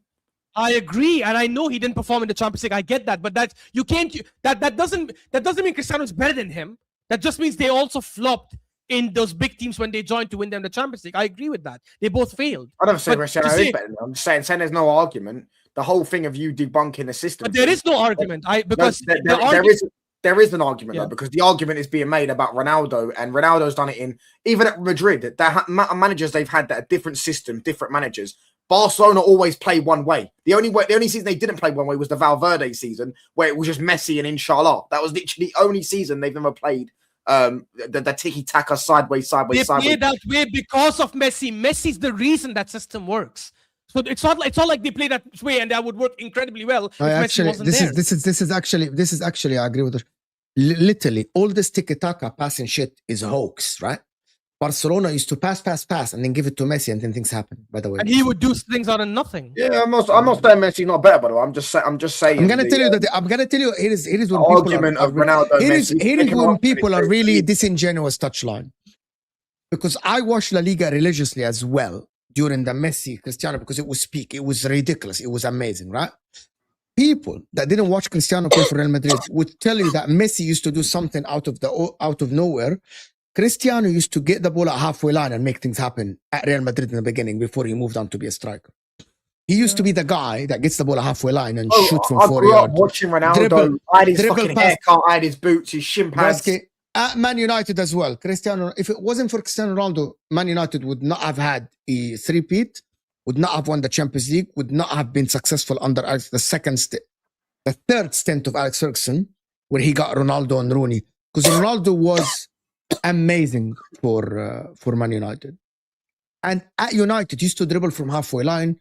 People that say Ronaldo can't dribble, you're deluded. Because Ronaldo actually has more flicks and tricks than Messi. Ronaldo used to do the step overs. Messi used to dribble with body shimmies and drop the shoulder and quickness and stuff like this. Ronaldo used to do a lot of step overs and elasticos and stuff like this, you know? So Ronaldo was ridiculous. Yet Messi obviously was a better dribbler for a reason, but yeah. Messi was a better dribbler because he did more body feints, but I would say that Ronaldo used to dribble a lot at Man United. But he wasn't a better dribbler. There's definitely an argument that you could say, like Messi also, let's not pretend, after 2011, I'd say 2011, yeah, after that Champions League, other than 2015, he's been a Champions League flop. And 2019, I'd say 2015 and 2019, other than that, he's been a Champions League flop. He's got 2 UCL knockout away goals passed around the 16 since 2013. Do you get what I'm saying? Like the guy's been a Champions League flop in the knockout stages after 2011, other than 2015 and 2019. 2018, 4-1 to Roma. 2017, ghosted against Juventus. Neymar was the better player that day. Do you get 2016, Atletico, ghosted again. 2014, Atletico, ghosted again. 2012 against Chelsea. We all know that he missed the penalty and then missed like 4 big chances in the home leg as well. Let's not pretend that Messi. There's not an argument. That doesn't mean Cristiano is better. Messi has more goals per game in the Mr. Champions League. Cristiano himself has less goals per game than Messi in the Champions League. Oh, okay, okay, cool. Give me them goals. Group stages. I said knockout stages, brother. Group stages. Yes, Messi. He did score in knockout stages. What do you mean? He not more goals than Ronaldo. He's not got more better goal ratio in the knockout stages than Ronaldo. No chances he got. I don't know that. I don't know. I'll take your word for it if you're saying that. I haven't seen the knockout stage goals. And especially away goals and things like that. That's what I'm saying. The term comfort zone. Messi at home games, at home in a Champions League game against a Bologna, let's just for example, just from a random Italian team. He might even, to be fair, Messi's record against Italian teams actually stinks, by the way. But Ronaldo, you know what I'm saying? Like any game, any big away game, he's going there, he's scoring a header, he's scoring something. I'm not saying Ronaldo's better than Messi, but to say there isn't. I mean, he didn't do that against Porto, Lyon, and Ajax when Juventus got knocked out. So did he not score against Lyon and Porto? I'm pretty sure he did. And he did score against Ajax. I don't know. Hold on. He scored home and away against Ajax. He scored home and away against Ajax. Why are you lying? He scored home and away against Ajax. I don't remember that. They still got knocked out. But I don't remember that. I genuinely don't remember. If you're saying this, Messi got knocked out and Messi didn't score. Ronaldo but Messi got knocked out against Liverpool and he scored 2 goals. That's not his fault. And he set up a sitter for Dembele to make it 4-0. Can you tell me where I blame It's Messi? definitely not Messi's fault that they got knocked out against Liverpool. Can you tell me where I blame Messi for 2019? And the second leg, by the way, he set up Alba 1-on-1. He set up Suarez 1-on-1. And both missed as well. Can you tell me at Anfield? Can you tell me where I blamed Messi? Against PSG last season with Barcelona, when they got knocked out Can PSG, you tell me where I blamed him for 2019? I never once blamed him for 2019. Never once. Yeah, but he doesn't get blamed for 2021 either. He doesn't get blamed for the other seasons either, in my opinion. No, Roma, I agree. He should have played better against Roma. Messi can get blamed for 2022 when he missed a penalty for PSG. Messi can get blamed for Bayern games where he didn't score home or away. Messi can get blamed for the he missed a penalty for PSG in the first leg They still won 1-0. They still went 2-0 up, in fact, in the second leg, and they still got knocked out. That's not on him. That's on Donnarumma. You can blame that mistake and let Benzema You can blame score. Messi. It's not Messi's fault. You can blame Messi for the Chelsea game where he missed the penalty and then then the second leg missed 3 or 4 big chances against you. You can't tell me that Messi hasn't been a Champions League flop. I agree, but Cristiano has also had those moments. I can say Cristiano's to blame when they got knocked out to Bayern in 2012, even though he's not. He scored twice that day. That was my gosh. This guy is a liar. Got them out. Yes, he scored 2 goals, I remember, but he missed the penalty that got them knocked out. What do you mean? Him and Kaka both missed. I can easily play the same game. Hey, Mo, did you watch that game, Mo? Did you watch that game? Did you watch that game? Which game? Remember Real Madrid Bayern, but that legendary game where Neuer made all them penalty saves, right? You know that one, the 2-2, and Ronaldo scored twice, and they were winning the game. And then Jose Mourinho cocked up and ended up getting back into the game. And he said afterwards, "That's my biggest regret. Like I wish I didn't do what I did." And I watched so many Champions League games. I definitely don't remember that particular game. And yet he missed game, penalty. I'm trying to blame on Ronaldo. Ronaldo scored a brace. You used penalty to blame Messi because they got knocked out, and rightly so. But then he missed the penalty in the penalty shootout that also got them knocked out. I know some others missed as well, but I think he was the first one. My point with that one is Ronaldo scored twice in that fixture. They should never have been at penalties because they should have went through, but Mourinho cocked up. Messi scored 0 goals and then missed a penalty. I agree, but that's one season. But there are other seasons when Messi showed up and scored and they ended up winning. And there are other seasons where Cristiano didn't show up. 2015, when they got knocked out to Juventus in the semi-finals, when I think Tevez scored, if I'm not wrong, I can't remember. Ronaldo scored in that time. In the first one, not the second leg. The one where they got knocked out 1-0 or whatever. I'm pretty sure he scored in both ties. He scored in both of them. So you don't even know what you're talking about. I'm pretty sure he scored home and away. They lost 3-2 in aggregate. I'm sure they did. No. 1 second. I'm checking it now. I'm sure they did. I'm sure he definitely scored. And then 2016, I think he had the Wolfsburg game, which was amazing. Outside that, they didn't do much. In the finals as well, he didn't have a great game. They actually, to be honest, they shouldn't have even won that game. Sergio Ramos' goal, I think, was offside. 2017 was amazing. I'll give him that. And in 2018 final also, he didn't do anything. Can I present an argument? Can I tell you something? Is it fair to say that Cristiano Ronaldo, apart from the World Cup, had a better career than Messi? And let me present that argument. Winning in the Premier League, winning Ballon d'Or while being in the Premier League, actually, can I just present the argument before you say yes? I'm presenting the argument here for people. He did score home and away then them legs that we brought. Guys in the chat, I'm presenting the argument. Going as youngster from Sporting Lisbon when you didn't have the platform like Messi did at La Masia. Guys, can I just present the argument? Can I just present this argument? Going from Sporting Lisbon to a league like the Premier League where you have to prove yourself. You didn't come from the same academy as La Masia.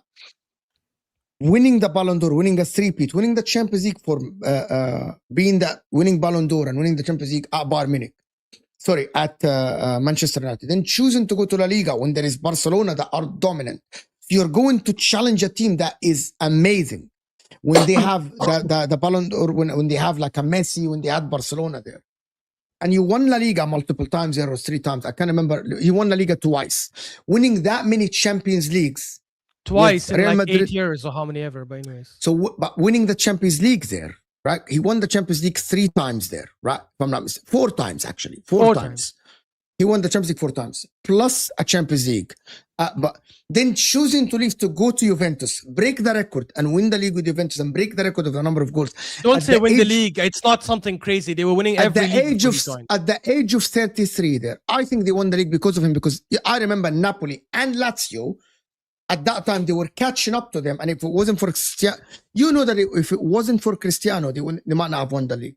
I don't know that because they didn't have Cristiano, they would have had someone else to score. And I know that because they won every league season before he joined. And they won every league before he joined.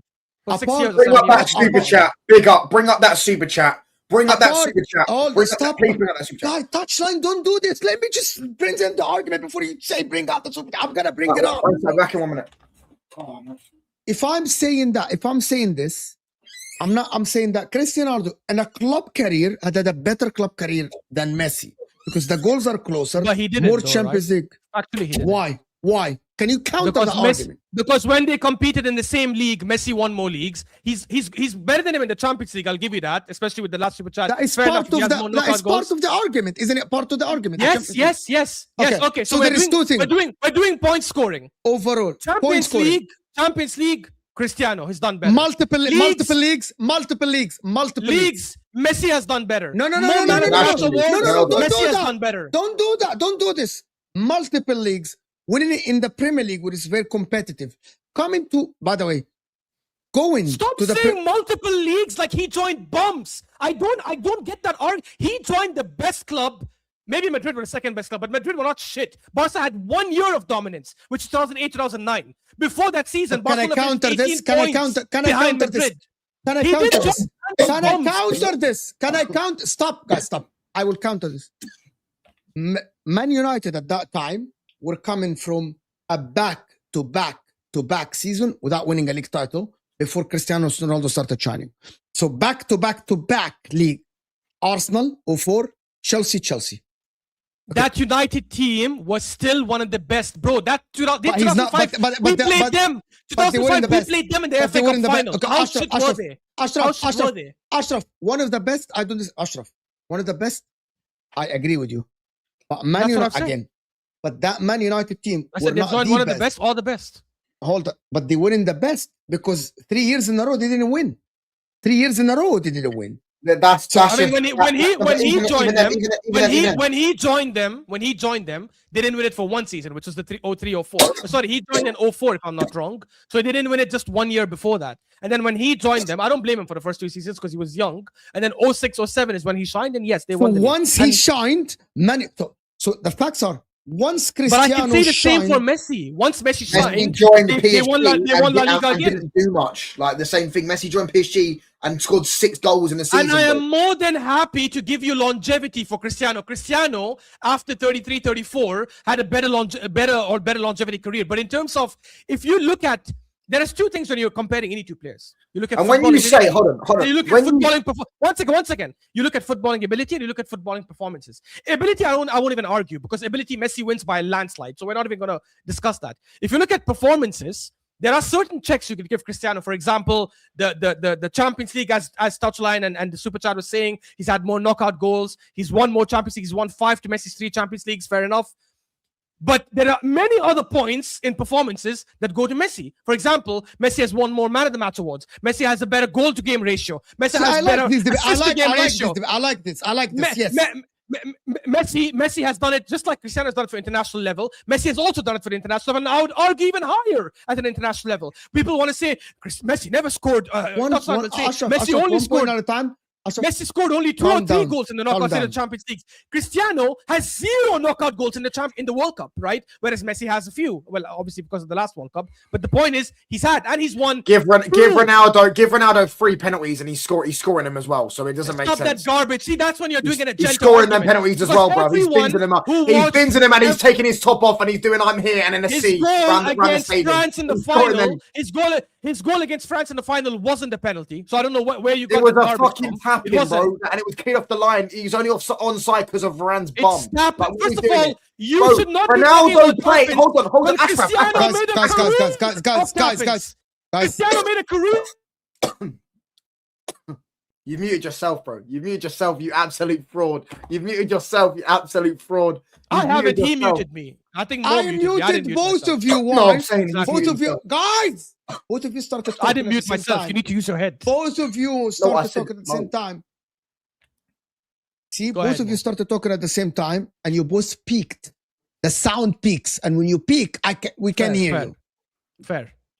I was saying, I never once diminished Cristiano's stuff by saying, "Oh, give him the penalties and look at the penalties he scored and look at the tappage." I never said that. He's trying to use a stupid banter argument to say Messi the penalties. All the penalties Messi scored were penalties, so they deserve to be taken and they deserve to be scored. And if he took a penalty and missed it, he would have got slandered for it.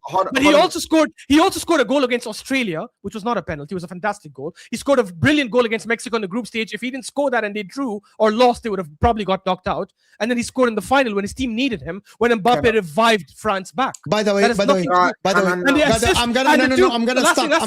Last thing on the World Cup, and the 2 assists he gave. Finish the point I was going to make. 2 assists he gave. I'm gonna present the point. The 2 assists he gave against Netherlands and against Croatia. I need to cut you off here. Cristiano could never have done it. But I need to cut you off because I don't think that Cristiano's international career is compared to Messi's international career because of one reason. Number one, Messi is shining more in the World Cup, and I think that Messi played better international level. It's not even a comparison. Yeah, but I never argued that. Ashraf. And even club level overall. Hold on, what I was going to say is, yes, but before Ronaldo, Portugal had got to 3 World Cups in their history. They've got to 5 out of 5 since he got there. Yes, you're going to sit there and go, but when he came through, they had Deco, Costa, and Figo. Exactly. That's true. Exactly. But they never won a trophy under them. He's won 3, brother. He's won 3 trophies in Portugal. He had a bum nation. We are looking. Hold on. With Portugal, let him finish, Ashraf, brother. Let him finish. Okay, cool. Then we're not going to count Messi's finalissima. Do you get what I'm saying? Like, we'll be no, I'm not. I swear I'm not. Of course I'm not. Okay, cool. Stupid competition. That is, with Portugal, they are like, without Ronaldo, take Ronaldo, his segment, they are not even in the top 20 nations in the world. Argentina are the most successful footballing nation of all time. They have won 3 World Cups, one with Messi, yes, and like 15 or 16 Copa Americas or something ridiculous. Bearing in mind, by the way, you want to talk internationally, bruv, and you was bringing up the fact that Ronaldo missed penalties against Bayern. Messi missed a penalty against Chile, ghosted. In fact, he never scored in the Copa America final. Do you get what I'm saying? Messi cost his team. Messi was actually known as, you're saying Messi's better than Ronaldo internationally. He was known as international bottler before the World Cup. Let's not pretend he wasn't. He was known for a guy, they were saying he can't be compared to Maradona because he hasn't won the World Cup. Yes, I know. I do remember 2014 World Cup, he dragged them to that final. He did. Exactly. But at the end of the day, dragging someone to the final and they didn't win the final. And he didn't do something amazing in the final. He put Higuain through on goal once. That was it. Do you get what I'm saying? Like, he wasn't. Yeah, but neither did Cristiano. So that you cannot. So because we're comparing. No, because Ronaldo is the reason why Ronaldo shot me out to that stand is because he played for fucking Portugal. They're not the level of Argentina. No, they were at that time. Argentina had bum teams. Argentina was top heavy. Name me 5 Portuguese players from 2014. Name me 5 that played that World Cup. 2014. No, 2014 World Cup. Name me 5 players. I don't know if I can remember everyone. So they had Pepe. You can't even name 5. I can name you like 20 fucking Argentinians. Wait. I probably can name, but I'm just trying to remember some of the names. But they didn't have a bum team. They didn't have a team that should lose the way they did. Who did they lose to even in 2014? I don't think they lost to a great team. They got a groups out. They got banged by Germany 4-0. Okay, exactly. And that was the first game when Pepe got a red card. Why did they get knocked out? They had Ghana and USA in their group. Why did they get knocked out in the group stage then? Bro, the fact they were, you know why they was at the World Cup? Hold on. We all know why they were at the World Cup, because he scored a hat-trick against Sweden to get him through to the World Cup. Like, this guy, this is what I'm saying. The level of carry that he done for that nation, we now consider Portugal a big nation. Yeah, and so did Messi, but you're bigging him in qualifiers when I'm talking about competitions. Again, I'm not even trying to diss on Cristiano Ronaldo's international career, but if you look at the Euros they won, that Euros in 2016, which gave people the ammunition that, oh, this is why he's better than Messi because he did it for Portugal. No, he didn't. That season, that year, the Euros rule was changed where even the third place could get qualified. If it wasn't for that rule, they wouldn't have even made it past the group because they didn't win a single group stage game that season. They drew all 3, including the game to Hungary. He had one good performance against Hungary where he scored a hat-trick, I think, and they drew 3-3. He was horrible in the round of 16 against Croatia or Portugal, Poland. I can't remember when they faced each other. He was horrible against Poland. He had a very good game against Wales where he scored and assisted. And in the finals, he got injured, and it was Eder who came off the bench and saved him. I've already clocked that Ashraf is actually a mutant because the fact that he's actually given Ronaldo that assist, by the way, is crazy.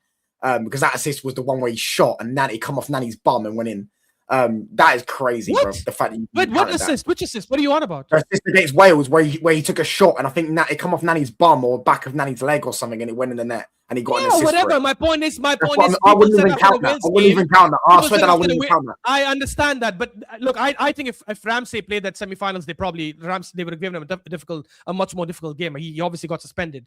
But my point is, it still got credited for him that he had 1 goal, he had 1 assist. He was a leading scorer. He was leading in I think scorer was him and Nani. I think both of them had like 5 goals each or 4 goals. I can't remember. No, 3 goals. 3. Then Portugal didn't score. But at the end of the day, with Portugal, yeah. The fact they had no good players, so all they had to do was just part the bus. And neither did Argentina. Bro, look at the Argentina team that just won the last World Cup. First of all, the striker, before Alvarez became a starter, was Lautaro Martinez against Saudi Arabia, who was an absolute bum, and Mo can tell you about him. They had Molina and Acuna and all these guys playing at the back. They didn't have a good team. They had Otamendi still playing centre back.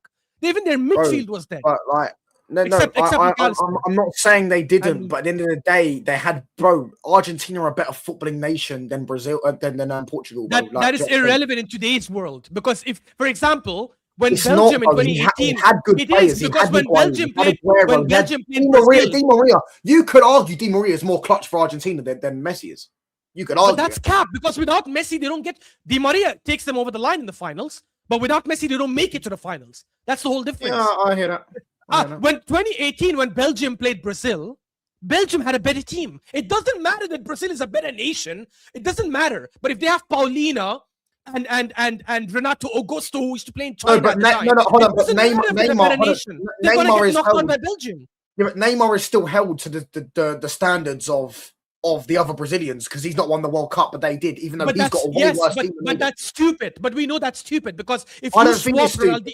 It is stupid, because if you swap Ronaldinho and Neymar, let's say you put them in different eras, Neymar would still win the World Cup in 2002. Ronaldinho wouldn't. Ronaldinho, I agree. But when you compare him to R9, then I wouldn't agree, because I'm not R9. No, but R9. No. He didn't put R9 in this era when he wouldn't win a World Cup. He might not win. He might not win a World Cup. He definitely would not win. He wouldn't win with Oscar R9, and Bernard behind him. As great as you are, R9.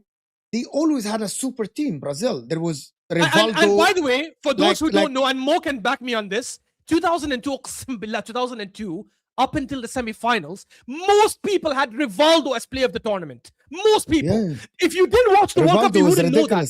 If you go and check stats, you would know that. You wouldn't understand that. Rivaldo, up until the semi-finals, was considered the best player. Ronaldinho was the upcoming guy. He was ridiculous, Ronaldinho as well. And then in the final, both goals that R9 scored were because of Rivaldo. Rivaldo took the first shot that rebounded on Oliver Kahn, and Ronaldo scored the whole point of Ashraf is Rivaldo gave him the through ball. The whole point is people that say that R9 dragged Brazil to Brazil had a fucking super team. Liverpool, they had a freakish team. In 2006, they had a freakish team. Denilson used to come off the bench. No. Denilson, for those who remember him. I hear that. I'm just saying that the whole Messi plays for a nation that when people sit there and say internationally he's better than Ronaldo. Just so, Messi plays for a nation that's the most successful nation in the history of football. Ronaldo plays for a bum nation. He's won them the 3 out of 3 trophies. I just want to. You're going to see how arse they are when he retires, because people sit there and go, don't put Ronaldo in the Portuguese squad. I love this argument. So let's discredit Cristiano's Madrid career, because he played for the greatest football club of all time, even before he joined them. It's stupid, right? You know why that doesn't hold weight? You know why that doesn't hold weight? Do you know why it doesn't hold weight? Because firstly, he won Man United. You want to do the Champions League thing. He won Man United 1 out of our 3 Champions Leagues. In fact, 2 in the modern era. We've only won 1. We've only won 2 in the modern era, and he's won 1 of them. And he took us to back-to-back finals. Hold on, he took us back-to-back finals for the first time in our history. We never went to back-to-back Champions League finals, and he did that. So that whole argument holds no weight. Whereas with Messi, he played for what is seen as the greatest club side, and don't even try and count that 06 Champions League. He won them 3 out of their 5. He didn't you mean when he was there? Yeah, he was there. He was injured for the entire knockout stages. Wait. Again, you don't know shit then, because I literally said he had 3. I could have said 4, because he has 4 actually. I didn't count them. Ashraf said 3. I said 3. I never said 4. I didn't count them. He's only won 3 out of their 5. Okay, so exactly, but he won 3 out of 5 where he was the main reason they won. Well, Neymar also played a big part in 2015, fair enough. But he was a big reason they won. No, but my whole point is Ronaldo won 5 when he was the main character in 5. The difference is Ronaldo won 5 Champions Leagues. No, he wasn't. In 2014, that final, It was Bale and Not Di only Maria that final, got them but back. you're gonna. In fact, but Di Maria. Are you being serious, bro? Yeah, but that's Your only whole final, argument. why? Hold on. No. His whole argument a minute ago. Why do we do this, guys? Why do we do this? It's not Ashraf. I didn't say the final, Ashraf. Oh, stop. I don't want to debate something I didn't say. I said during the campaign, Cristiano Ronaldo was one of the main reasons. In most of them, he was the main. Yeah, I agree. So that is the point. So the point is, when Messi in 2006, he wasn't one of the main reasons had a why better they were. team, by the way, at that time as well. So that also. That's one of the guys. 3 hour show. It's one of the best YouTube shows I've done. By the way, it's one of the best shows I've done. Even though people are like, oh, what? It's one of the best shows I've done because we actually had very good. This is actually how coffee shops and how people used to discuss football back in the days, while sitting hours on coffee shops and pubs and stuff. Messi went to the USA and won Inter Miami. I think this guy went. Guys, I want to read. Guys, I'm joking. I don't blame. I don't want anyone. I don't want anyone to. I want to do the super chats. If the super chat is redirected to you, you can respond. So, can you guarantee though? I think that was related to the Berta signings. We don't know if Berta's going to be able to sell players or not. Empty. Mbappe had the most assists, Ashraf. I meant the 20. My bad. I meant the 23 season. The 22-23. What was the season of the World Cup? 22-23, right? The 22-23 season, he had the most assists. Mbappe had more assists. It was the next season. Mbappe had more assists the 21-22 season, which was Messi's first season. Oh, yeah, that's right. I thought 22-23 was his first season. It wasn't his second. Yamal has the same knockout GA in international tournaments than Cristiano Ronaldo at the age of 18. How is this fraud in any debate? Can I tell you something? Yamal has bigger legacy at the age of 18 than Messi at the age of 18. How can Messi chat to Yamal? No, but this is what I'm saying. So I'm using KC's argument. How can Messi chat to Yamal when Yamal won his country the Euros and he was the best player probably at the age of 16? So how can anyone chat to Yamal in the history of the sport? The reality is Ronaldo's got, you want to do knockout goals and assists. We'll do knockout goals and assists in the Champions League. Ronaldo's got 67. Wait, it's coming. Don't burn it. Messi chats to Cristiano Ronaldo about everything except UEFA Champions League. I mean, but he still has more goals per game than him. I hear the knockout is a very important point. You need to stop saying this argument, brother. He played in one league and one team his whole life. So Ronaldo going to different leagues. It doesn't matter. No, I could argue that it's harder. I could argue that hold on. Debate without screaming and yelling. It's ridiculous. I could argue that it has its own difficulties because when Barca went down. Not, let me tell you why. Right? Ronaldo's playing in different systems, different conditions, everything's different in different language. You've got to learn a different language, different everything. He's got to have different teammates who understand how he plays and his movements and stuff like that. But they're all world-class teammates. So how does that matter? Ronaldo also started off as a right midfielder. Messi was playing as a false nine in the start of his career on the right wing. Ronaldo was playing as a full right midfielder. Messi started as a right winger, not false nine. Yeah, Messi. Ronaldo played as a right midfielder. How does it matter how they started? And also Ronaldo started in the Premier League. Again, a harder league to score in than the La Liga, factually speaking. No. It wasn't a harder league in 2006. It wasn't a harder league back then. It was very similar levels. What do you mean? The Premier League wasn't the league it was now. It's a good league, sure, but it wasn't the same league now, man. It actually, factually, Ashraf, it was at that time because you remember. Remember, yeah, I know. Liverpool reached the final, and then Liverpool reached the final in 2007. We know that 2006 it was Arsenal, and then there was 3 English clubs in the semi-final. Where we lost in the final, so but the difference is harder league is not when your top teams. Harder league is the other teams play against. Right? But when Cristiano went to La Liga was better at the time because even in Europa they were doing well, and in that same league that he competed with Messi. Yeah, but La Liga. I think what you're missing, Ashraf, is a hard. I'm not saying La Liga was a better league. I think what you're missing, Ashraf, a harder league isn't because Barcelona and Real Madrid are better than the top teams. For me, a harder league, if the top teams are very good, like the rest. No. I didn't use Barca and Real Madrid. I said Atletico. I said Sevilla, Bilbao. These teams are winning Europa League as well. So it's not just the top 2. Europa League is not the. Villarreal, these teams were in the 2010s to 2020. They were winning Europa Leagues as well. It wasn't just the Champions League. What are you on about? I'm talking about the lower leagues as well. Cristiano Ronaldo missed a penalty in 2015, losing Real Madrid the league. Well, you have a very good memory. Yes. There's reaching and then there's that. Ronaldo also scored the winning goal to win the league at the Nou Camp in front of Messi's eyes. There's reaching and then there's that, bro. He missed a penalty in a season, bro. I don't know. They lost the league by a point. He misses a penalty in the season and they say that's the reason he lost the league because he missed that penalty. You could have just gone back and done the same thing for Messi in seasons he did with the league. So they missed a penalty in that season. Okay. Cristiano Ronaldo knockout stages, 67 out of 85 games. Messi, 49 out of 77, only in the Champions League. By the way, I'm assuming these are only goals, which is fair. I'll give it to Cristiano because I'm assuming that assists are higher. Or maybe Cristiano's higher. No, Ronaldo has more assists, I'm pretty sure as well. But also, yeah, I know. Not per game, but like open, yeah. Yeah, but this is what I'm saying. When you're saying per game, this is why per game, because you're making out of that stats all the same. A lot of Messi's 49 goals, I'm pretty sure like at least 25 of them goals which is half of them goals are in the round of 16. In the quarterfinals, semi-finals, and finals, they're nowhere near Ronaldo's, which is the harder stages against the harder teams. Ronaldo, do you know another stat? Ronaldo scored the most goals ever against Manuel Neuer, and he's never played in the Bundesliga. Yeah, KT saying rubbish. That's like saying Messi has, I don't know, I think he has like 2 or 3 goals less than Cristiano against Premier League teams, and he's never played in the Premier League. It's the same garbage. Rubbish. La Liga in 2010s is the greatest football has ever been from top to bottom. That Premier League hype. Win the trash. Will have no players in the Liga all time 11. I'm just going to respond to you, Casey, quickly. When Cristiano in 2000, right, like 2008, 7, 6, blah, blah, blah, it was La Liga had the best teams in terms of like Barcelona, Real Madrid, but Premier League had better competition.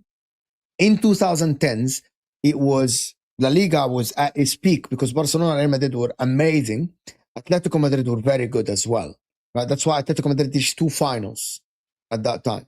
That's why football is cyclical. And at that time, and Villarreal, Bilbao. Cristiano and Messi were there, and Real Madrid and Barcelona had super teams. That's why Real Madrid won all this. You remember, from 2014 until 2018, there was only Real Madrid and Barcelona that won the Champions League.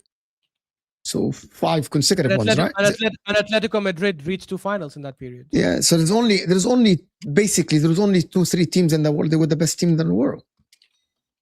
I never denied that. He also snatched Henry's crown from his head top. Yeah. That's Cristiano Ronaldo. Henry never had a crown. Henry's the greatest Premier League player of all time. Yeah, you keep telling yourself that, buddy. No, everyone, including rivals, actually say that. So I don't care what they say. If you didn't watch football, don't get me on Sierra Leone, mate. Because we'll go for another 3 hours. We'll go for another 3 hours, mate. We'll go for another 3 hours. Don't get me started on Sierra Leone's career, bruv. Because honestly, we'll go for another 3 hours. Because that guy is a fool, mate. I'm not hearing it. You wouldn't be able to. The only thing you use against him, you never scored in finals. That's the only thing you're going to use. That's it. Everything else you would get. No, I could go into his title races. I can go into all that stuff. How would you know? You haven't watched him. How would you know? How would you know if you haven't watched him? You literally were born after him. Did you watch every single Ronaldo and Messi career game in their careers? I've watched at least minimum, I would say like 300 of their games for me to be able to judge at least, which gives me like enough. You're talking about things you didn't know because you didn't even know he scored 2. That's why I don't talk about Maradona and I don't talk about like Eric Cantona. I haven't watched them, so it's not fair. You didn't know that he scored against Juventus home and away. You didn't know he scored against Ajax. No, I forgot about it. Your information was out. I knew that. I knew he scored against them both home and away. I'll tell you why. That's a good point. Because I've watched these, which is why I was able to name you other things that happen in the game, but I forgot this part. You researched, which is why you're able to remember. Are we going to do another 2 hours on Henry? Can we? Okay. We're not doing Henry today. There is the summer. This has got an amazing show, by the way. This is the summer. There's a lot of. I've got another show straight after this, bro. Yeah, I know. And I have the hour later, 2 hours with Ahmed. Cristiano Ronaldo has 0 GA in World Cup. Messi had 11 with one of the greatest assists versus the Netherlands. That clown hit a one-man wall. That clown hit a one-man wall versus Germany, right? Getting grouped in 2014. GA hype. As I said, GA hype. He said GA hype for attackers. Yeah, because listen, GA hype. GA hype. Guys, when I do the super chat, guys. No, I'm gonna answer. I'm sorry. He just praised Cristiano for GA in the Champions League, which I said goals. I said goals. I didn't say GA. Right, that's part of GA goals and assists. No, because because one thing one thing about Messi fanboys. Guys, I need to respond to super chat. We need to get out of it. You have another show touchline. Yeah, let me just respond. One thing about Messi fanboys. One thing about them, they forget that. No, they forget that before the last World Cup, Messi also had 0 goals in the knockout stages in the World Cup. So they forget that as well. They also forget that before the last World Cup. But he had a GA. Yeah, that's what I'm saying. GA hype. You would say he had 6 GA, and they're all assists. They're all assists. The through ball he gave to Netherlands, that's hype. Against Netherlands, that's hype. You think any player can do that? The dribble he did against Guardiola when he ran from the side and dribbled the best defender in the tournament, that's hype. Don't say it's hype. Assist is not hype. Assist is hype. His assist to Enzo Fernandez, that's hype. I agree. He gave the pass, Enzo took a corner. That's nothing to do. That's not an assist you praise. I agree with you. I can't remember his assist. Exactly. I don't remember. But the other assist, and Messi's known for being the greatest playmaker of all time. You cannot brush that under the rug and say assist hype when he literally wins these games because of his assists. No, I agree that Messi's the best playmaker ever. I don't see he isn't. Exactly. So don't discredit his assists. AMT said even Ram is texting me and saying this show is fire. Even Ram is like, he watched the whole show, Ram. He's in the chat. 3 hours, 7 minutes is mad. Then Sir Alex Ferguson, best manager in the EPL, but same club for 25 years. Yeah, didn't challenge himself. Oh, Aberdeen, he won with Aberdeen. Nobody knows what the fuck happened against Madrid. Nobody knows. If I say Arsenal won the same Cup Winners' Cup, they say, who gives a shit about the Cup Winners' Cup? But they praise Alex Ferguson for it. Okay, he stayed for United all this while. Ashraf's getting a bit emotional. I don't know why, but Guardiola proved himself at City and at Barcelona. This is a completely different argument. We were talking about goal ratios and why Ronaldo having a worse goal ratio than Messi is not the greatest thing to say, because Ronaldo's gone to different system, different adaptation, different managers. You know, even at Madrid, they went from starting off with Pellegrini, and then who was attacking. Then they went to Mourinho. Then they went to Benitez. No, they went. It was Benitez. No, it was Ancelotti. Then it was Benitez. Then it was Zidane. Three different managers. Whereas time, I think Benitez was at Madrid. He was when they lost 4-0. Yeah. That's what I'm saying. And then they sacked him and got Zidane in. So that's what I'm trying to say. They have. And in every system he played, they were sitting in every system he played, including United when he came back the second time, right? Every system was set up to create for Cristiano Ronaldo. That's why, even though he was their top scorer when he came back, they got worse and went from second to sixth. Everyone wants to debate Ashraf now. Even though he was playing well, their system did not work for them. This is facts, by the way. This is guys, facts. I wanna read this and actually finish the show, please. Ronaldo wins it because of growth hormones and steroids. You know who wouldn't be the same? Yeah, touchline. Let me Habibi read the chat. No, I'm just saying he means Messi. He said you know what? Can you read the chat?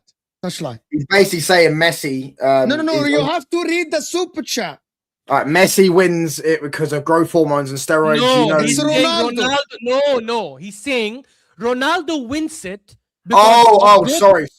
Yeah, Ronaldo wins the debate because of growth hormones and steroids. Someone we know would not be the same player without it, which helped in enhancement of his ability. That's absolute garbage. All that the growth hormones did is it helped him grow a little bit. It didn't create his agility that was second to none. It's not the thing that gave him his mindset to be able to play those through balls. It's not the thing. He was doing this before he came. He got the growth hormone in Barcelona. He was doing this in Newell's Old Boys. All the coaches there used to say this guy used to get the ball and dribble past 7, 8, 9 players every single time. And he did the exact same thing when he came to Barcelona after the growth hormone treatment. Don't talk about crap if you're not a doctor and you don't actually understand how it works.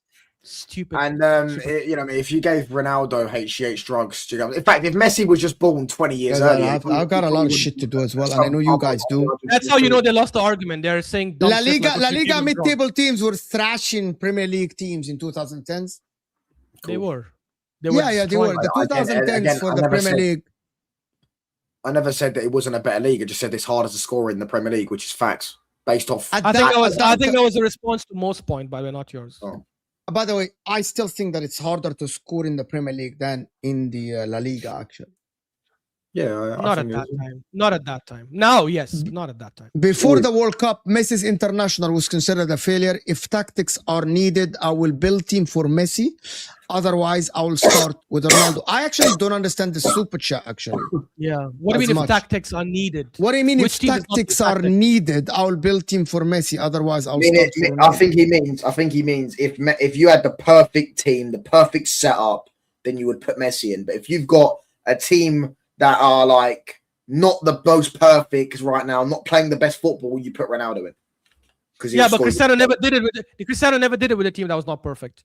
Every team he won the league with, and even the Champions League, they had arguably the top 3 players in their position in almost every position. For example, the Madrid team he won the three-peat with, Casemiro was considered top 3 in his position. Carvajal was the only one who wasn't, but he was injury prone, obviously. What about the league in 11-12? And Sergio Ramos and Varane were considered the top 3 in their position. What's his name? The guy Bale was considered top 3. Benzema was considered top 3. It's not like they had Marcelo was considered the best left back in the world at the time. What about 11-12 when he won the league? He had a very, very good team. He had Mesut Ozil, who was one of the best playmakers. He had Khedira, who was a starter for Germany at the time. Xabi Alonso was a starter for Spain at the time. Ramos was one of the best centre backs in the world at the time. Pepe, who was a fantastic centre back. He also had fantastic players, but I would argue defensively, Real Madrid were better. I would argue because they didn't win the league. They didn't win the league because of the defense. They won the league because they scored the most goals. That's why they won the league that year. Because of Ronaldo. That was the year Messi got 91 goals. You asked me which team was better. I didn't say they won it because I'm talking about generally Madrid arguably had a better defense. I know. Mo needs to go. Barcelona. It's not I need to go. I don't want to keep you guys for long, and I need Barcelona. I need to do stuff. Barcelona had Piqué, Mascherano, and Alba in their back line. That's how shit their back line was. So Bruno Fernandes is hyped then because of the GA. We're comparing. Yeah, Habibi, they're using your logic when you say GA hype. No, but I'm saying we're comparing. You gotta be aware of what you're saying. Guys, Bruno Fernandes has 6 goals in the Premier League this season. So many other players have more goals. We're comparing. Hold on. Out of his assists, Touchline can correct me if I'm wrong. Out of his 16 assists, I think only 7 are from open play. If I'm not wrong, I think the other 9 are all set pieces. And laugh at the super chat was actually addressed to me, and I didn't get to respond to it, so I'm going to. And I backed him. Big up AMT for the layup. I had dunked on that. Big up. We're comparing the 2 greatest players ever, so you are allowed to nitpick. You know what I'm saying? No one said Ronaldo or Messi is not good players, but the point is if you're the best player ever and you had 0 knockout goals, I'm not trying to hear you got 6 assists. You had 0 knockout goals in the World Cup, brother. You didn't have 0 knockout goals. You mean before Messi did that before the World Cup. Touchline analysis. Yeah, but now Messi does. But now Messi has, and Cristiano still doesn't. So that's what I'm saying. Anyway, touchline analysis has a lot of semantics. One knocked out the best teams. The other got knocked out by Morocco. If for me, if the problem is with a lot of mutant football fans nowadays, they think football's played on a calculator, and they think every goal is worth the same. And everything's a goal against Nottingham Forest at home is the same as scoring a winner in the World Cup final. They both count as 1 goal, but they're not the same. So when they say Messi's got a better goal ratio and Messi's ratio in the Champions League is better than Ronaldo's, yeah, it is. But Ronaldo's goals were in But you just discredited Messi's goal in the final against France because you said it was a tap-in. So you did discredit his goal in the final, even though by your logic, I didn't discredit his goal in the final. You did. Anyway, you said it was a tap-in.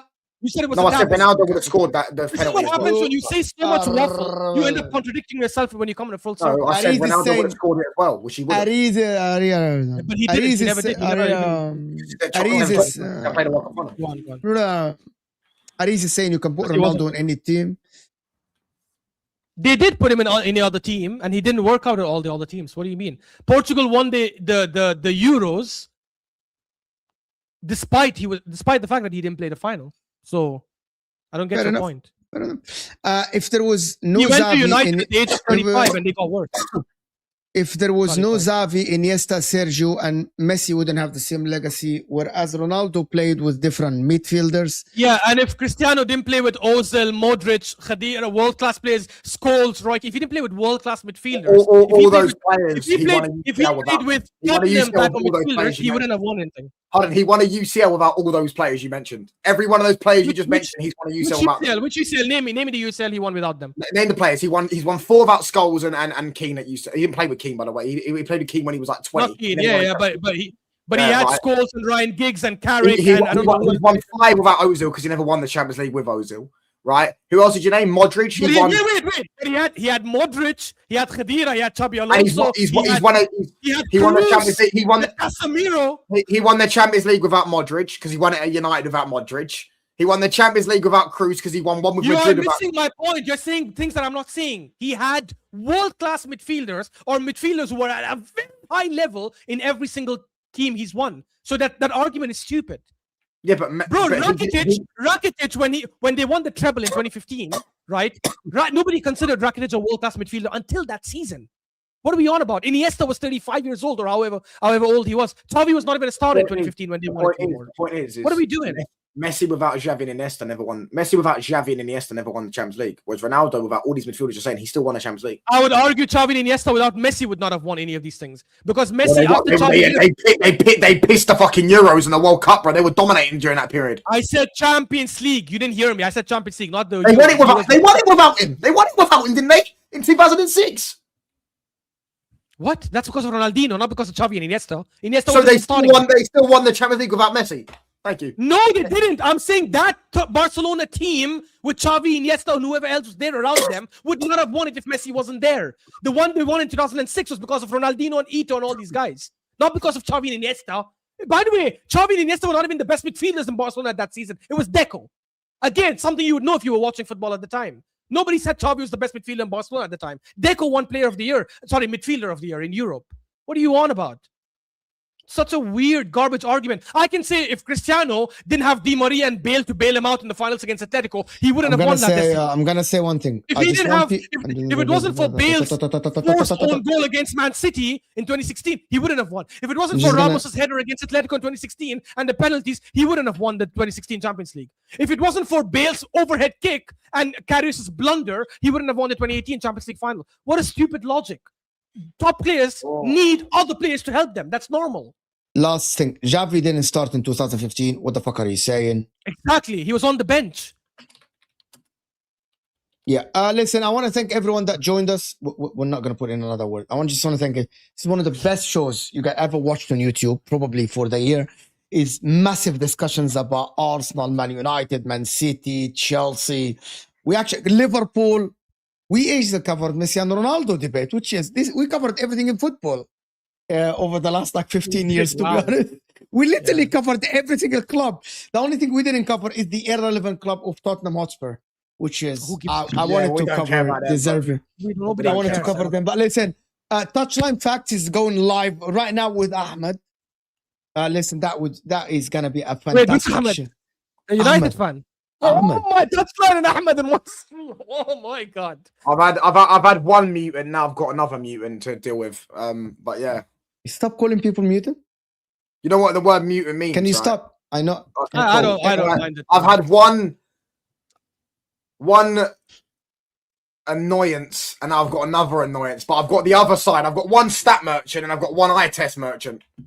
I'm not a stat merchant. I'm both. And the reality is, it's better to have stats than to have aesthetics and no stats. Otherwise, I'll and Sam maximize. It's better to have eye test and stats than no eye test and stats. Yeah, exactly. I think it's of course it's better to have both. But you can never ever rate someone who only has eye test but no stats. But you can rate some that have stats but no eye test. For example, Haaland. Haaland is one of the best strikers in the world. 0 eye test, but 100 in stats. So 11 assists from corners, goals for Bruno Fernandes. Yes, thank you, AMT. Thank you, AMT. I think it's 9. This is gonna take you. It's gonna take you to Touchline Facts. Go and support the guy. Go and support his channel. Upcoming content creator. Great discussion. Thank you, Ashraf, for joining. Ashraf Talks Ball as well is in the description as well. So go and support Ashraf as well. Great content as well and great watch alongs. I will see you guys on Ahwa later today. We're out of here, people. Let's show.